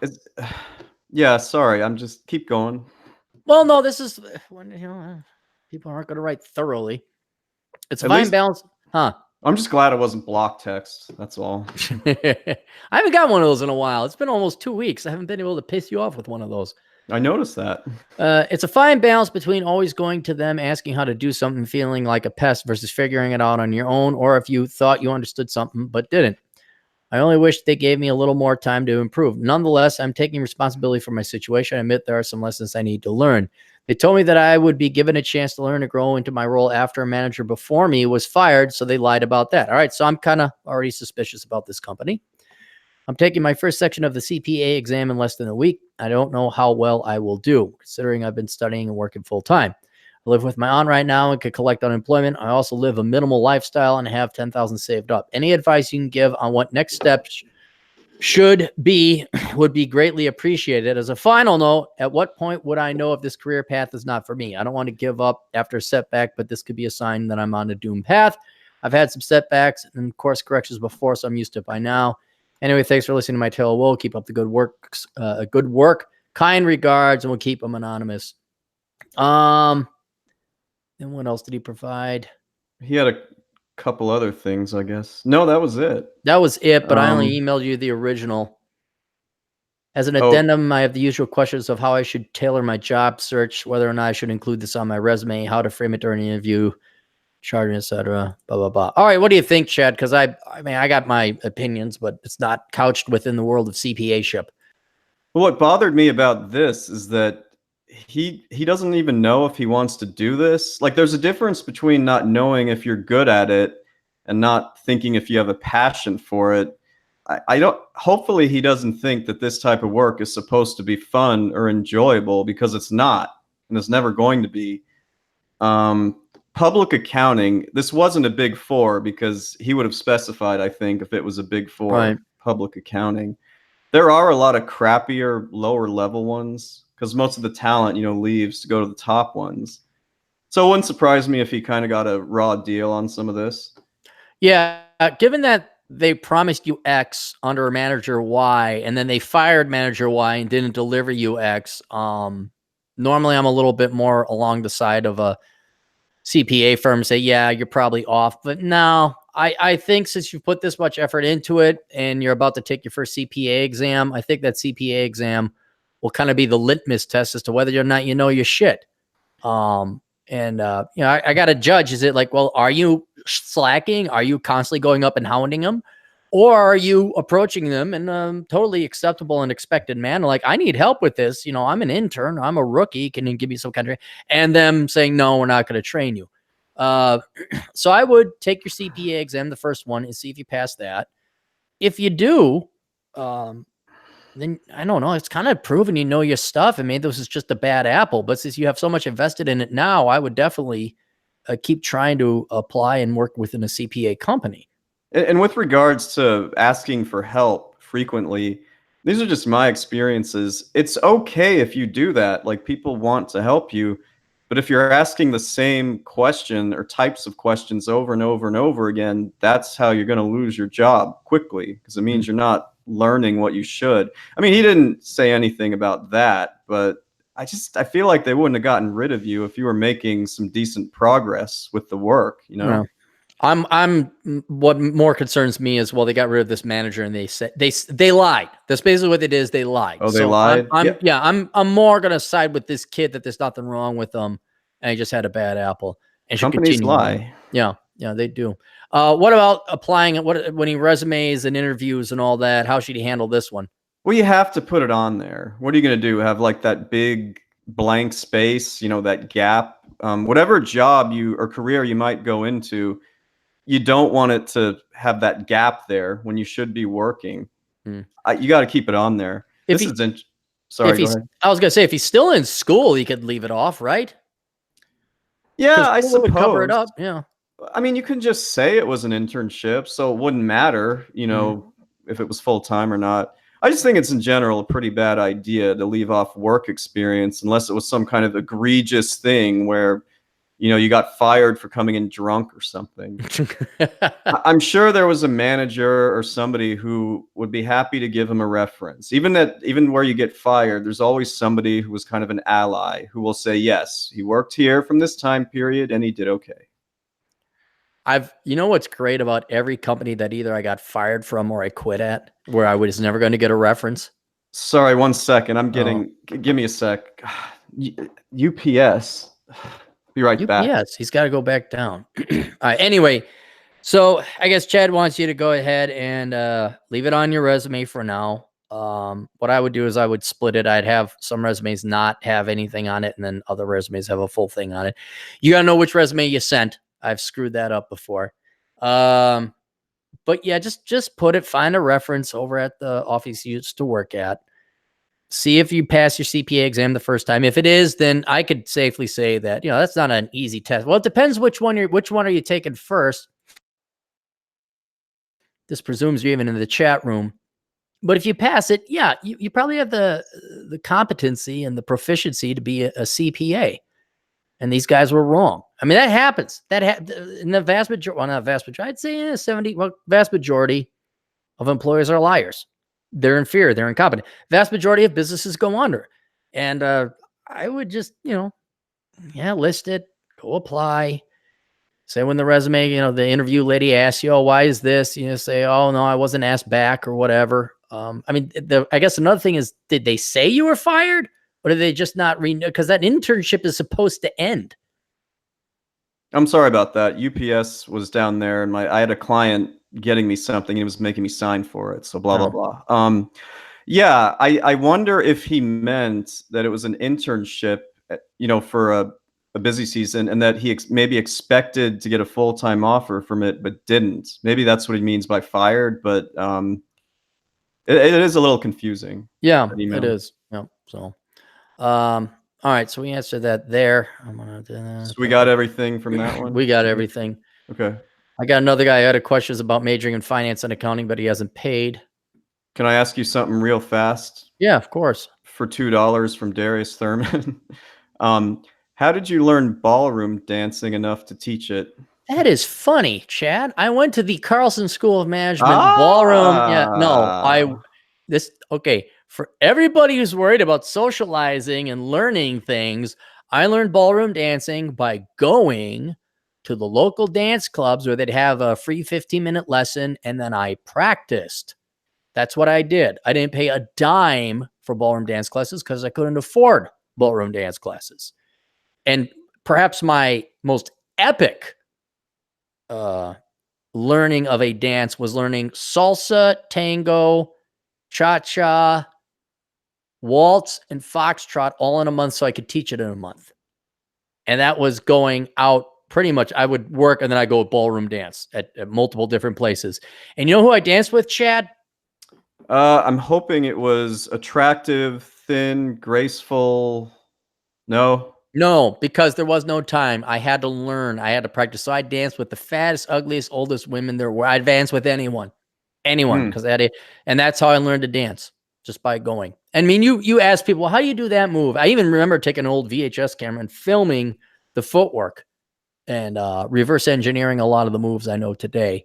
But now I guess you could do that with YouTube. I'm sure there's a fair amount of people out there that will show you moves and lead and follow. Do you still do this at all now? Teach ballroom dance? No, just, go dancing. No, not really. I won't lie. The main reason you go ballroom dancing is to get chicks. And then once you get one steady, it's kind of like, well, it's a treat for you. We'll go out dancing occasionally. So me and the GF will dance occasionally. But the other thing is, not only did I dance a ton, but then I taught it at like 14 years. And it's, I don't want to do it anymore. It's not that exciting. It's kind of cool when you go to a wedding and there's who's it? Bride and groom. Those are the people at the wedding. At weddings? What? Wedding, those two people, yeah. And then Crazy they'll have their dance, and then like, okay. And if it's like an actual ballroom song or a song that there's an actual dance you can do to, and not just, where did you come from? Where'd you go? Yeah, that, you're a hoe. That thing. And then we just steal the thunder. We just like, no one's paying. We've pissed off a lot of brides that way. It's been kind of fun. Well, then the GF will wear. Well, you've seen what she wears, right? Yeah, I have. You approve, right? Oh yeah, I like the new picture or the pictures I get of new dresses every now and then. Beats block text. Right. And so I'm twirling those legs you can land an airplane on because they're so long. I dip her, and ain't nobody paying attention to the bride. Then they're all looking like that. The women are like, oh look, they know how to dance, and the guys are like, damn, that short little fuck. That's basically what they're saying. That's so that's how I learned ballroom dance. Yeah, that was the only one we got recently. Okay, Rajan Rajan has a question for anyone in the listening audience. I got to put together a individual video. He basically, all right, this is the guy who wants to join the United Kingdom military and can, because he's a Canadian citizen. They're opening up to Commonwealth citizens across the globe. Follow me so far? Yeah. All right. Apparently, though, he can't just go apply, because why would you make that policy and make it easy for Commonwealthers to apply? I guess he needs a sponsor. Huh. So, and I said, what do you mean a sponsor? Like you just like sponsor? Steve? He says, hey, Essel, this is Rajan. I spent a super chat during the live stream with Elkins, asked a question about the UK military for the Canadian. The application process takes a couple months. Need a work visa issued and a sponsor to accommodate me in the United Kingdom. I have a few family members that can help out, but that's not definitive. I would be going as a Queen's Guardman or an infantry soldier. The UK Army has been shortages. That's why they're opening the floodgates of Commonwealth citizens. The UK Army is still a powerful military and rather serve Her Majesty and be in service to the great country. I like the history and culture of the UK, but the weather sucks. Decent fish and chips, though. I'm glad it's like, yeah, decent fish and chips. Like that's one of the top 5 things he does to figure out if he wants to go there. Priorities. I was wondering if there's an agent in the field looking to sponsor a fellow agent. I'd like a video request. So I'll do this one individually. But if there's anyone listening now, and I said, well, explain this thing here about sponsorships. He says, anybody in the United Kingdom can sponsor me. Doesn't have to be a UK military personnel, but it helps. I would like a video request. And so then he paid. So I will, I guess, email me at Asshole Consulting if you want to help out our Canadian agent in the field here. And then Mary Jo, if you'd like to take this guy's virginity away, let us know the price. Mary Jo, what's the price to take my virginity away? I'm wondering what the pricing would be for us. I gotta look at. She's now? She's not in the chat. I know, but she'll be listening to this later. She'll be like, "Oh my god, it's like reaching out and teasing her, but it's delayed." I want to just look at something real fast because we went over that UK versus some other country army, Canada. Canadian army. Yeah. Yeah. Somebody actually left a comment, in the comments, like they weren't in the chat. And I just want to look at that real fast because it was a pretty good comment. So I'm trying to find it. He said that he would take Canada over the UK because the weather and culture and food. Yeah. That was the one. And I already emailed Ray John about that, saying, okay, now this guy said something different. Okay. It doesn't have any bearing on the military, but it was the culture and the environment, so that has to be factored in. But I guess Ray John likes fish and chips. What more can you? Okay, cool. I guess he doesn't mind rainy weather either. O'Shaughnessy serves really good fish and chips, and it's an Irish. Not into the fish and chips. Not really into the. Just saying. All right, so we took care of that. That's what is it? You sent me another one. Yeah, hang on. This guy sent. Was it replicating a good thing? Go ahead and read it. What's the other one? So the subject is girl problems. Oh, let me get up to girl problems. There we are. All right, I got it. You want me to read it, or do you? Yeah, why don't you read one? It says, "Hi, Aaron. I'm in trouble with one girl I met online over a year ago. She's from my hometown in Russia. I talked to her for 3 months before I finally went overseas to meet her during summer 2018. That's kind of a big deal. You go overseas to meet someone. Although I might do the same someday. You're not going over NEC. Well, no comment. It all felt wrong from day one. Deep inside, I understood that she was just from a different world.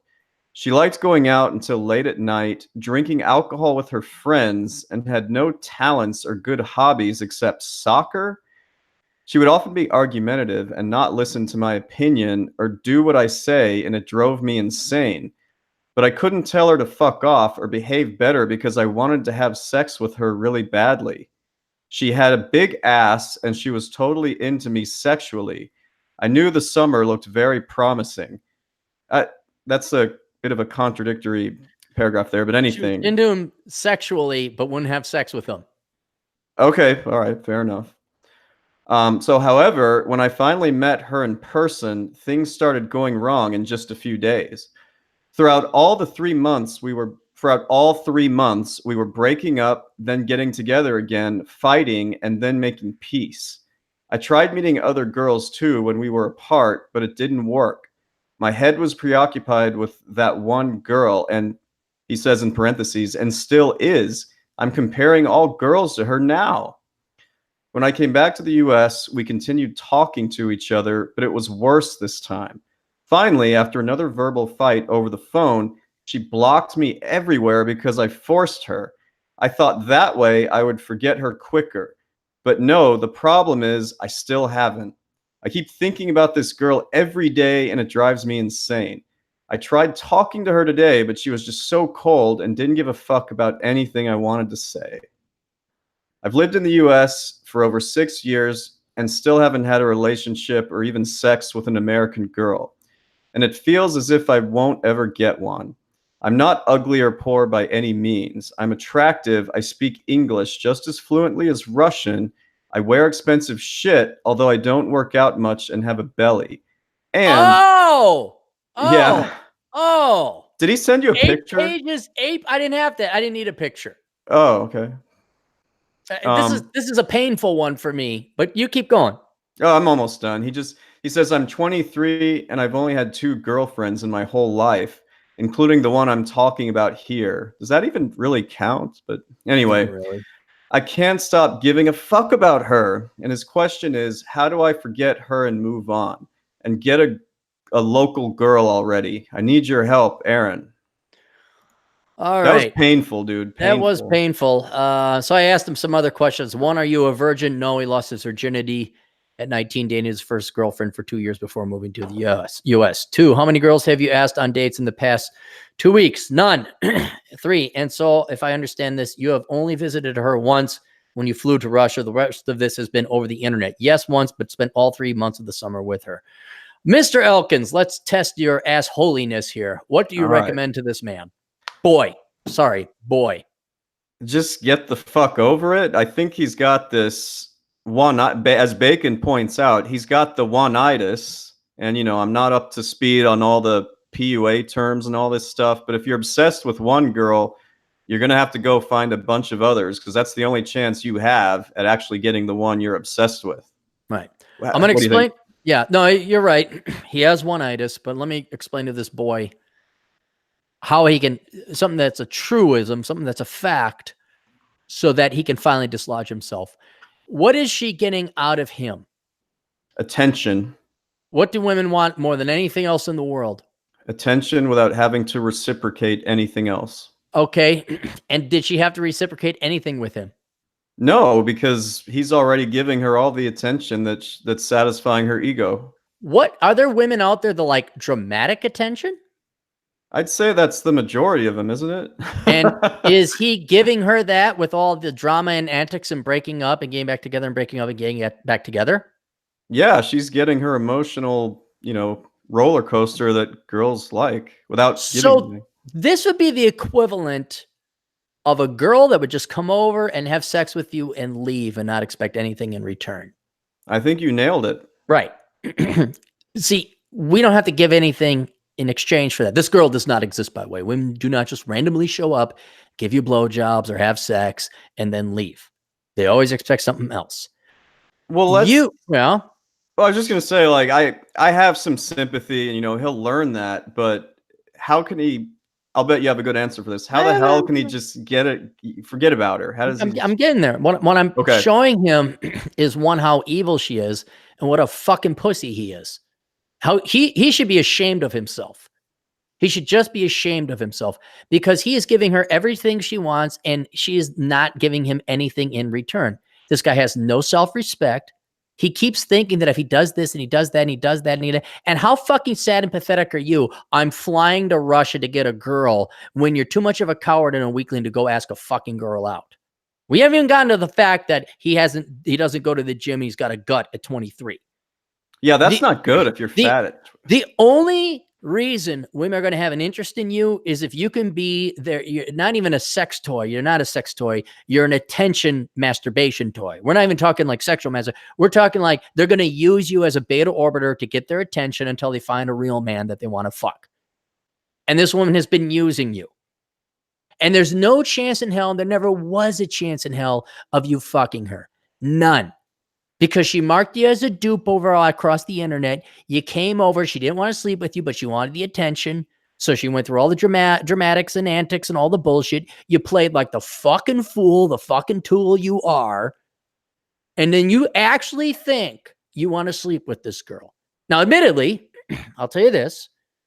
There's something uncontrollable that men have. All right. Basic men, Chad, what do men essentially do? What do we do in our lives? We wake up, we're born, we become men, and what do men do? What do we want to do? We want to have sex with the girls. We want to have sex with the girls, but outside of girls, and this presents, I'll give you a hint here, you can't just go to the girl store and get girls. Oh, right. So you want to build yourself up with goals and accomplishments. Right. And that solves a need, an urge. Ooh, good. A need or a problem. A man's life is solving problems. The predominant one is I want to get laid. Girls don't want to sleep with me yet. How do I do that? That's the predominant one. But The car is broken. I need to fix it. How do I fix that problem? I need a job. I need to get an education to get a job. What do I do to fix that? It's all problems. I need to make money. I got to do a podcast. How do I do a podcast to get that? I'm a fat loser. I need to lose the weight. Need to lose. How do I do that? And so with men, there's always a solution. We're always trying to find the solution. And some women are so mental that they have no solution. They like the drama. They keep you on the spinning wheel, but you will try to always solve that solution when there is no solution. Right. Some women are like that. And they'll act, and they, whether they actually have bipolar disorder or are faking it, the world will never know. How many licks does it take to get to the roll of a Tootsie Pop? These type of women enjoy feeding off of your energy where you try and figure them out. And I'm sorry, what's wrong? What's wrong? I don't get it. What did I do wrong? If you don't know, I'm not telling. And I can imagine all the arguments in Russia, the Russian language that happen. They're the exact same ones that play out here in the United States. There is no solution. She's never going to sleep with you. She never wanted to sleep with you. She used you, took advantage of you, and you are a fucking fool to keep going back. And when you realize there is no solution to this problem, like I know, you ever have like a problem with your computer? You just got to fucking figure it out. Oh, yeah. Or there was a girl that acted weird. Like, what the fuck? What did I do? What did you had to figure it out?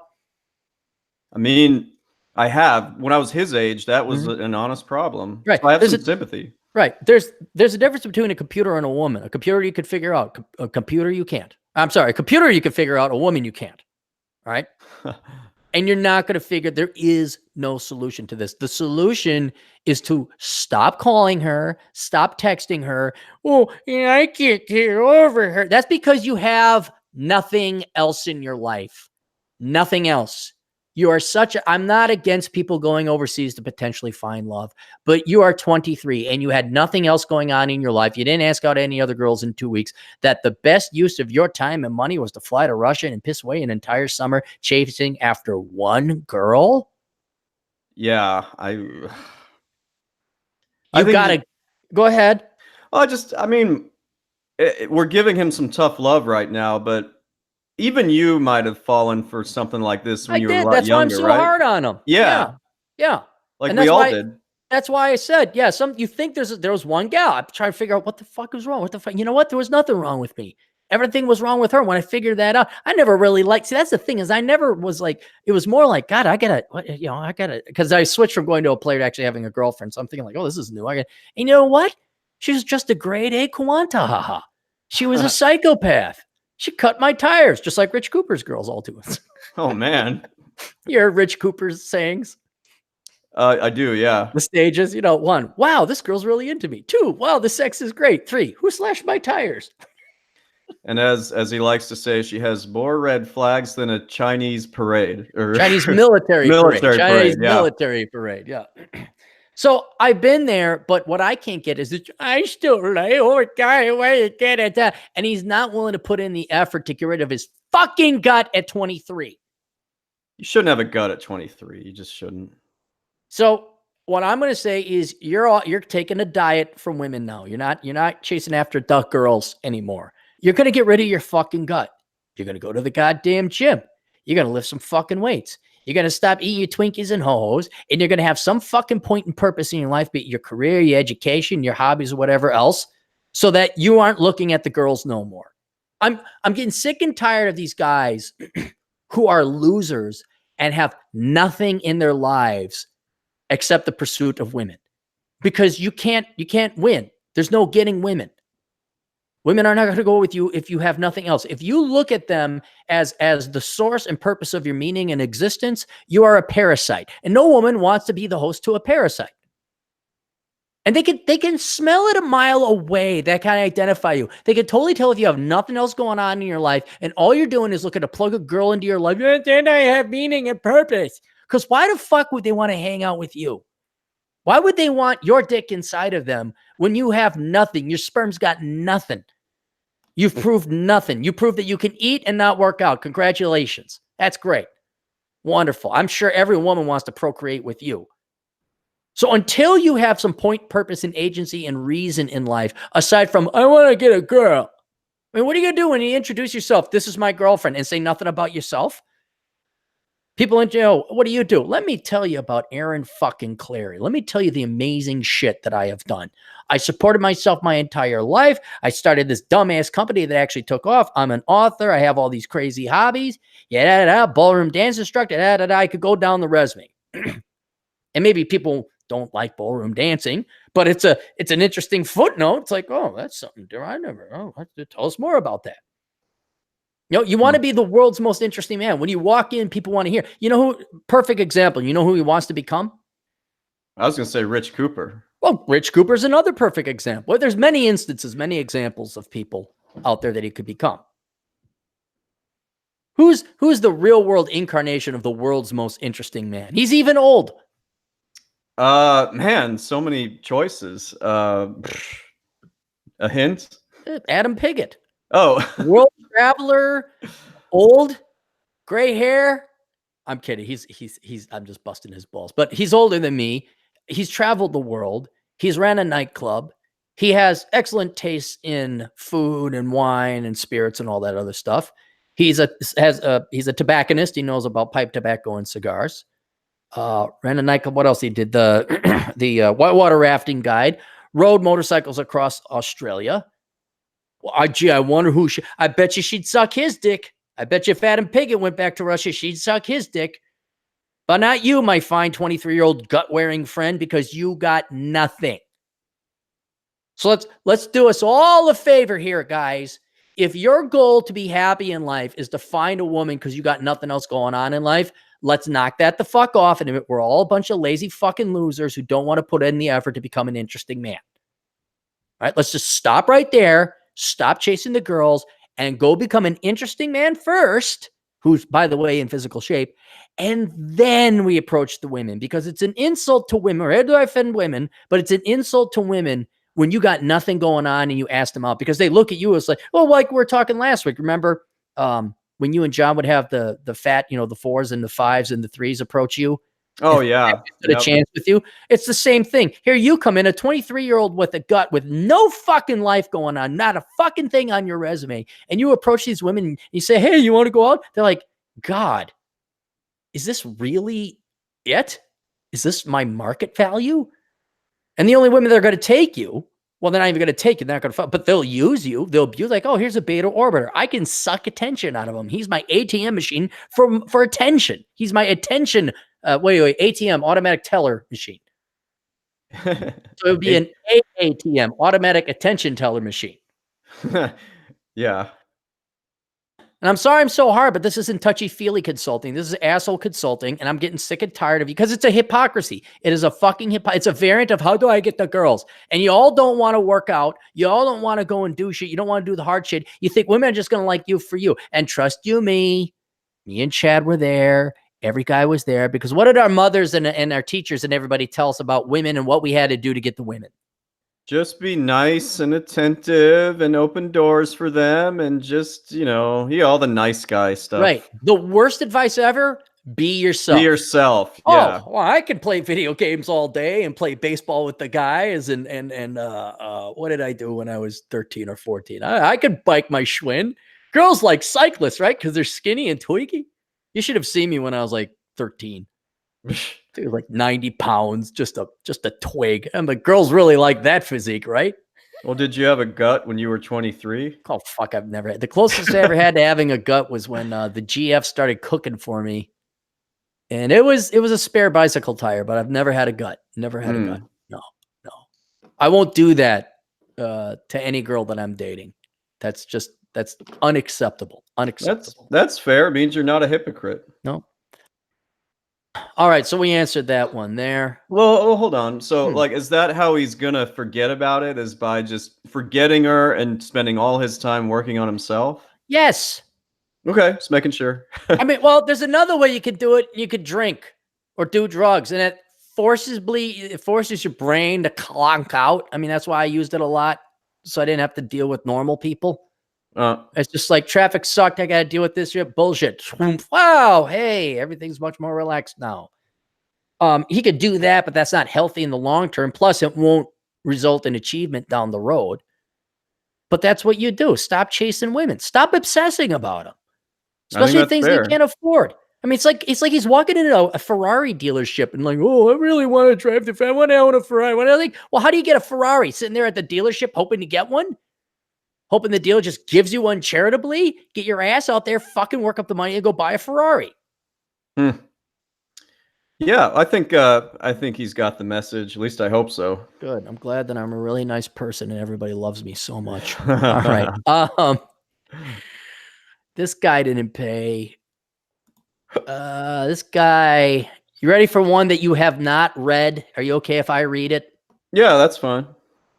All right. Greetings. I'm another typical fucking white male, 27, living in Southern California, specifically San Diego. I have a standard 40-hour night security job where I do almost nothing except work on my gaming mods and consume red pills. I earn minimum wage, which is plenty to live on because I am highly minimalist. I live in a single room hotel type of place. This kind of sounds like a nice life. Like he lives right downtown. He just walks all over. Have you been to downtown San Diego? I have a long time ago for work. It's very nice, that It's area. very nice. Yeah, I really like it. My entire expenses, such as rent, phone, food, transportation, come out to about half of a month's pay. I don't date, consume drugs, alcohol, or tobacco, or care about sports ball or many other activities. Mostly unsocial. I spend most of my spare time and money on computer stuff and gaming. The Virgin Towel label probably applies, and that's fine. I don't care. In other words, I just go to work and do my thing. As I already said, I consume red pills. I have fully accepted that society is going to crumble and probably within my lifetime. I can see that places like California become hell on earth when the time comes. I desire to get out, try to replicate my relatively easy life somewhere else in another state that can better survive the inevitable slow decline of the longest possible time that will give me more time to prepare. I want to find a state that doesn't have mass homeless, mass crime, mass disease, mass tards, and constitutional restrictions. I've done research but can't come up with a sure choice. Texas and Wyoming have been a few of my considerations. I would rather live around the Who Dang Digleys with their missing teeth than live around brainwashed retards trying to slay me with their bullshit. My requirements for a new area are as follows. 1, have a basic supply of jobs such as security that don't have big requirements. I don't have any fancy education or trade skills. All I have ever done is security, so that's probably the best bet. I'm open, however, open to other basic job areas you can recommend that don't require any fancy toilet paper with my name on it or other major requirements. Chad, what do you think? So he just wants to be a security guard? Is that what it is? He's a minimalist. He doesn't need a fancy job. He just wants to do his job and go home, plays video games, nerd out. And for once, this is an actual, I wouldn't call him a virgin Tao. This is a genuine MGTOW. He's more of a hermit. He's not antisocial. He used the correct word. It's unsocial. He has no desire to participate in life. He just wants to be left alone and read his books. I mean, it's probably not a good idea to move to a major city because it's pretty expensive. You know, if you just want to make a small amount of money and then play video games. What do you think? Am I on the right track? Well, with that, major or? city or not, but he's for the job. I think security guard is one, night watchman another. He may want to look at becoming a commercial truck driver. Yeah. Ubering, maybe. It depends on whether he's got a good enough car. No, people don't make enough money. I know. I see it all the time. It's not enough. Right. I'm just saying that those are kind of your options.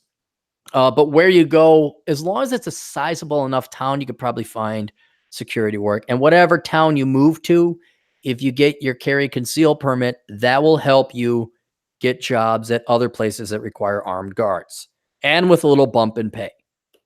So I'm just trying to think, like parking lot attendant. What else? Nighttime. Hell, he could be a mall cop. No, he's got to deal with people then. Oh, right. Yeah. Nighttime janitor. That's what Atham kind of does. Atham's job is a great idea. He wants to avoid people. Okay. So there's jobs. You should be able to find something, no problem, because most people don't want to work the night shift. And you should be able to find something because everybody, every town someone's up 24/7. You're probably going to want to go medium town or larger, so 50,000 plus. So I know you said Wyoming.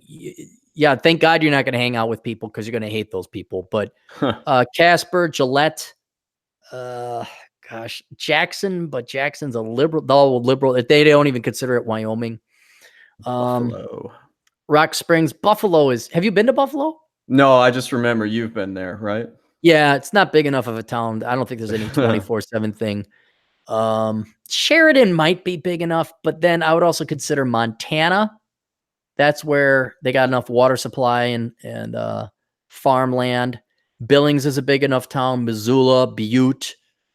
Those are Idaho would be another place you could consider. Anything towards the center of the country. I'd maybe recommend Rapid City, but there's not a lot of night guard stuff. I mean, I'm sure there are places, every place needs a janitor, but yeah, Grand Junction, lots of places in Utah. Maybe Salt Lake City might be something to consider. But if your concern is a collapse, you want to be in towards the country where all the fresh water is, where the mountains are for defense, and where there's a lot of arable land. And that's kind of the area you'd want to be. And I'd be going 50,000 population and up. And rent's going to be cheaper. I can guarantee you that, because it's not Marxist, leftist, socialist bullshit. And you should be able to find some kind of nighttime work easily there. But I would also look into truck driving, because then you don't have to really deal with people either. That's I mean, well, if he worked the front desk at a hotel only overnight, you don't deal with that many people, right? Depends on a hotel, because I've worked security at hotels before, and if they have weddings and bar mitzvahs and anniversaries, then I get to kick people out. And you sometimes you think you're just working the desk, you're also the security guard, and they failed to tell you that, and they don't arm you. Because you want to be real careful with that hotel work. If it's the small little dinky hotel off on the highway, fine. Then all you gotta do is worry about people robbing you. But if it's like a large hotel and they have banquets, then you're gonna deal with princesses and prima donnas and other such thing. 2, he says, little or no restrictions on my rights. I like guns, but don't have much knowledge or experience. I would like to get deeper into that, but I can't be bothered with it while living in my current shithole state. Yeah, you're talking, well, even Spokane, Washington would be all right, but the eastern part of Washington, Idaho, Montana, Wyoming's got great gun laws. They got the best. South Dakota will soon have it, but again, not a big enough state or towns to maybe hire you. Sioux Falls is about the only one, but that's on the far east side of the state. Utah, Nevada has pretty good gun laws if you want to do that. Even Reno, Carson City, those parts of Nevada might be something you might want to consider.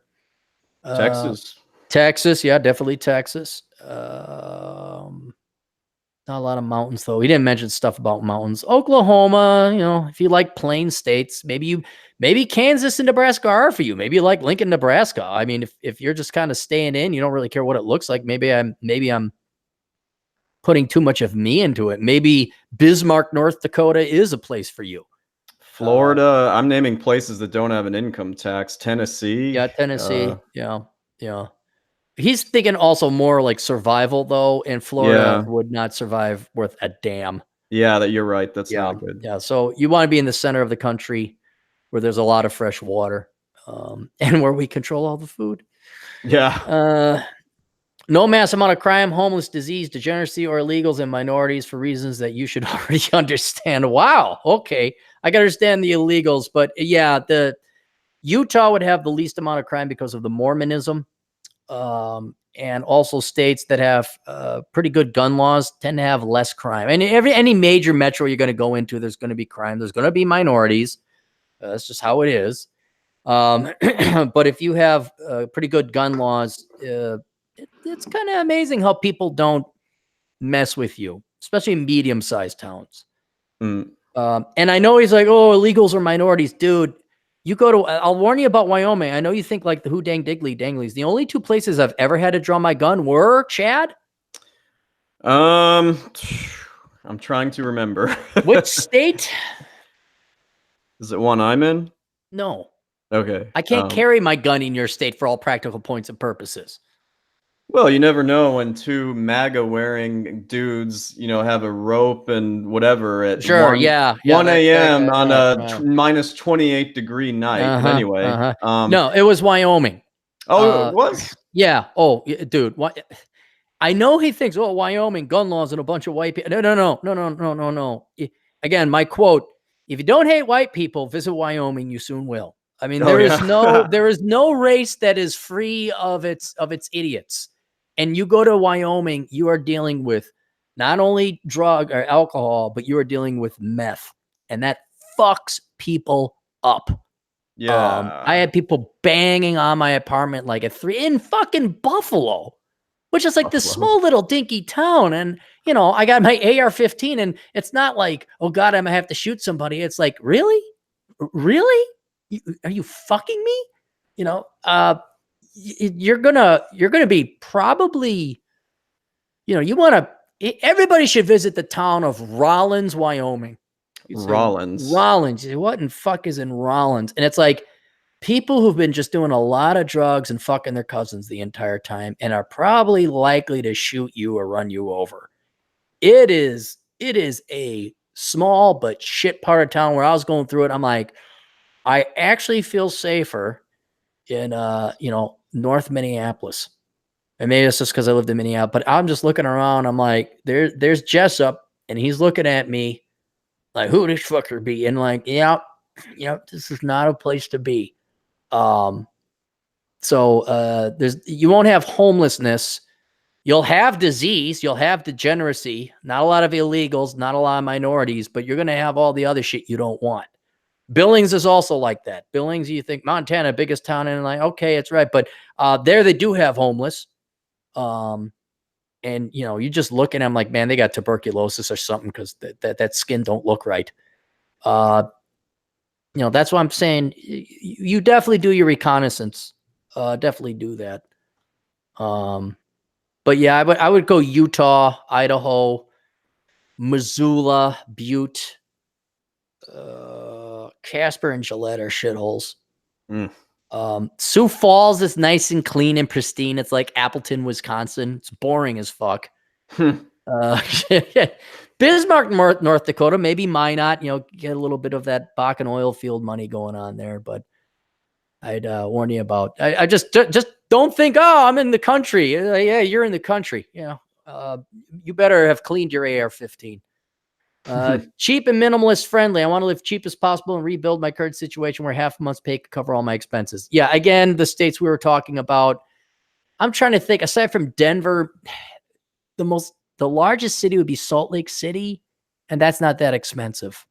Spokane, Boise, those are all relatively cheap places to live, and they're major quote cities. Yeah, and I remember living in Casper. Rent was cheap. I think it was $500 for an apartment per month. So yeah, it's like Dallas. I'll tell you this: the towns in like Dallas might be a little pricey though. Dallas, Houston, any one of those major metro areas that might have some expensive rent. But yeah, even Texas, I probably wouldn't want to stay. There's not enough water. Not enough water for me. Yeah. I want to get your best recommendations for states and areas within those states that best fit me and my situation. I'll also accept other job recommendations for low-skilled people like me if you have an area. And what about becoming a programmer? I mean, if you're into computers, then you don't even have to get a job. You know, like you just program, take some contracts online. And you're working at night. I mean, that'd be a skill I try to learn while you're working security now in San Diego. Why don't you learn how to program? And then that kind of opens up. You could kind of go wherever you want. I mean, that'd just be what I would. I know you don't think you're capable of higher skills, or maybe you just simply don't want to, but that's something that might really make your job hunt a lot easier. Yeah. Standard length video response, no anonymity required, no price, blah, blah, blah, blah, blah, blah, blah. Yeah. You haven't done much reconnaissance, right? Who, me? Yeah. I mean, I've been all over most of the US, but I haven't specifically like thought, would I want to live here type of thing. I was just going different places for work, like early in my career. Oh. Would you recommend Portland for this guy? No. Yeah, too expensive. And although he's right, if he moved to Portland, he would definitely not want to deal with many people while he's there. Yeah, he's got to go someplace that's cheap. And are you no longer home alone? Yeah, I'm no, but that's all right. She'll be fine. So okay. Come in.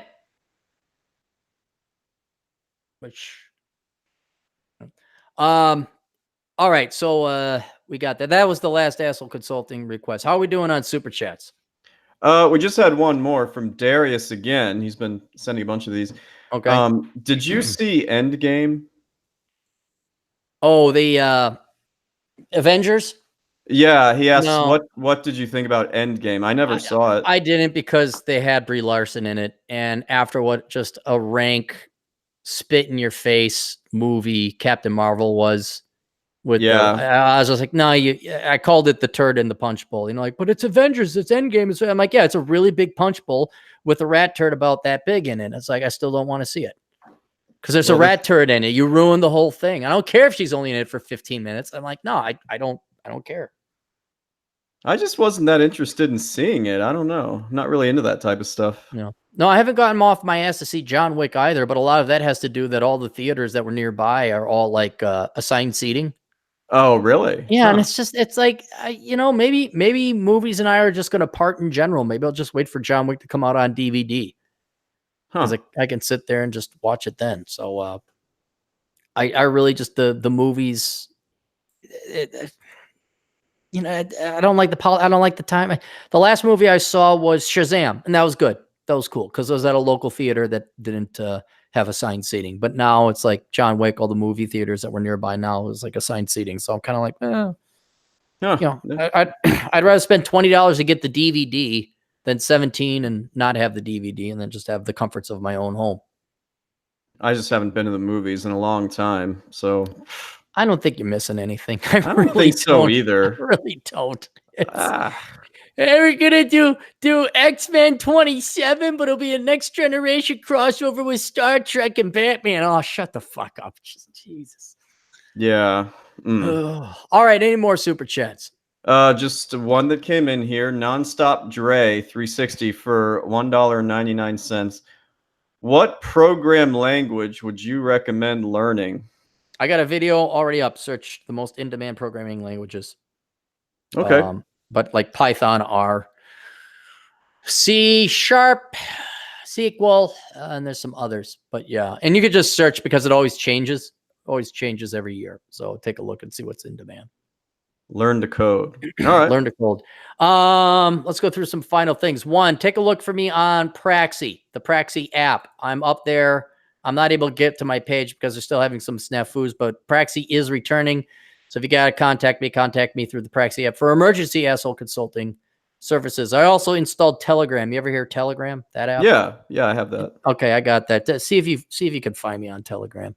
Okay. We got that there. Assholeconsulting.com. Go there if you guys have questions that are a little bit more involved than these little onesie, twosie type of things. And then, hey, guess what the Patreon is up to now? Let's see. It had gotten close to 100 a week ago. Has it passed that? It went to 104. Oh, man. Yeah. And I'd like to think because of the awesome article behind the paywall called Sanity is the Future of Wealth, made everybody pay the $1 minimum to go and become a patron member. Some people would say it was Mary Jo's tits. I like to think it's my genius economic writing, but it got up to 104. Then it dropped to 93. Oh, what happened? I don't know. But then in the past 2 days, it's gotten back up to 100. Huh. Was there fresh material? No, I'm only going to do like maybe a picture a month. We're not going to flood the market. We'll get a picture a month. And plus, I've had did I tell you? So I asked other gals who were like fans if they wanted to send in pictures, they could. Do I know how many other gals sent in pictures? Zero. Right. Okay. So it's just like Mary Jo, right? She's gonna be in high demand because she'll be the only one there. Yeah. So if you guys wanted to donate to help out the show, you can go to olderbrother.com/donate. 3 ways to do it. PayPal, where you get nothing. Patreon.com/Aaron Claire. These are all links that you'll find at olderbrother.com/donate. You click on the Patreon. It's like, I think the minimum is $1 a month, but you could donate up to whatever. I don't know what the limit is.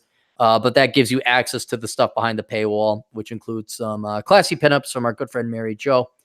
And the article, Sanity is the Future of Wealth, which people they just can't get enough of it, Chad. They just cannot get enough of it.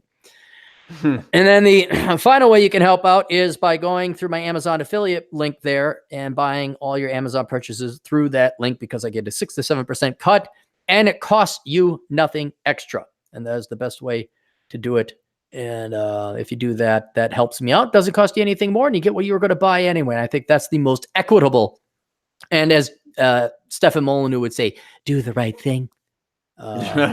And you don't have to donate and get nothing in exchange. Just a real quick aside about that. I've noticed that he doesn't really do any real videos anymore. He just does like ask me anything where he can get super chats. So that's really changed. Well, I was kind of curious what would convince him to become a capitalist finally. I guess there was that format. I mean, he wouldn't run ads. He wouldn't, I mean, I would have paid him thousands of dollars to run ads for Bachelor Pad Economics or Black Man's Guide Out of Poverty or Poor Richard's Retirement or something like that. But he just staunchly refused. But now the super chats, I guess he does that now. I don't know how he could keep up his talk show anyway. The man was working like a machine. Yeah, I feel a little sad about it because I used to really enjoy his truth about whatever streams or shows, and he doesn't do them anymore. He just does the super chats, but he's got to earn money. I get it. Yeah, I rarely get to do a Clary original anymore, although that thankfully be kind of changing here because I'm slowly getting back to normal. But you know, that's how the economy changes. That's how the online interwebs world changes. So now everyone's doing the super. Don't worry, Google will take it away. I'm sure they'll go, well, there's this oh my god, and then it'll be something new, and then they'll take that away too.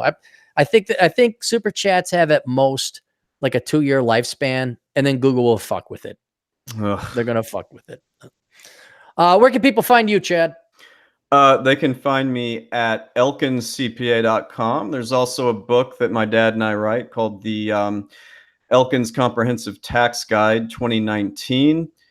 Before we go, do you have time for another super chat? Did they pay? Yes, they did. Then I have time.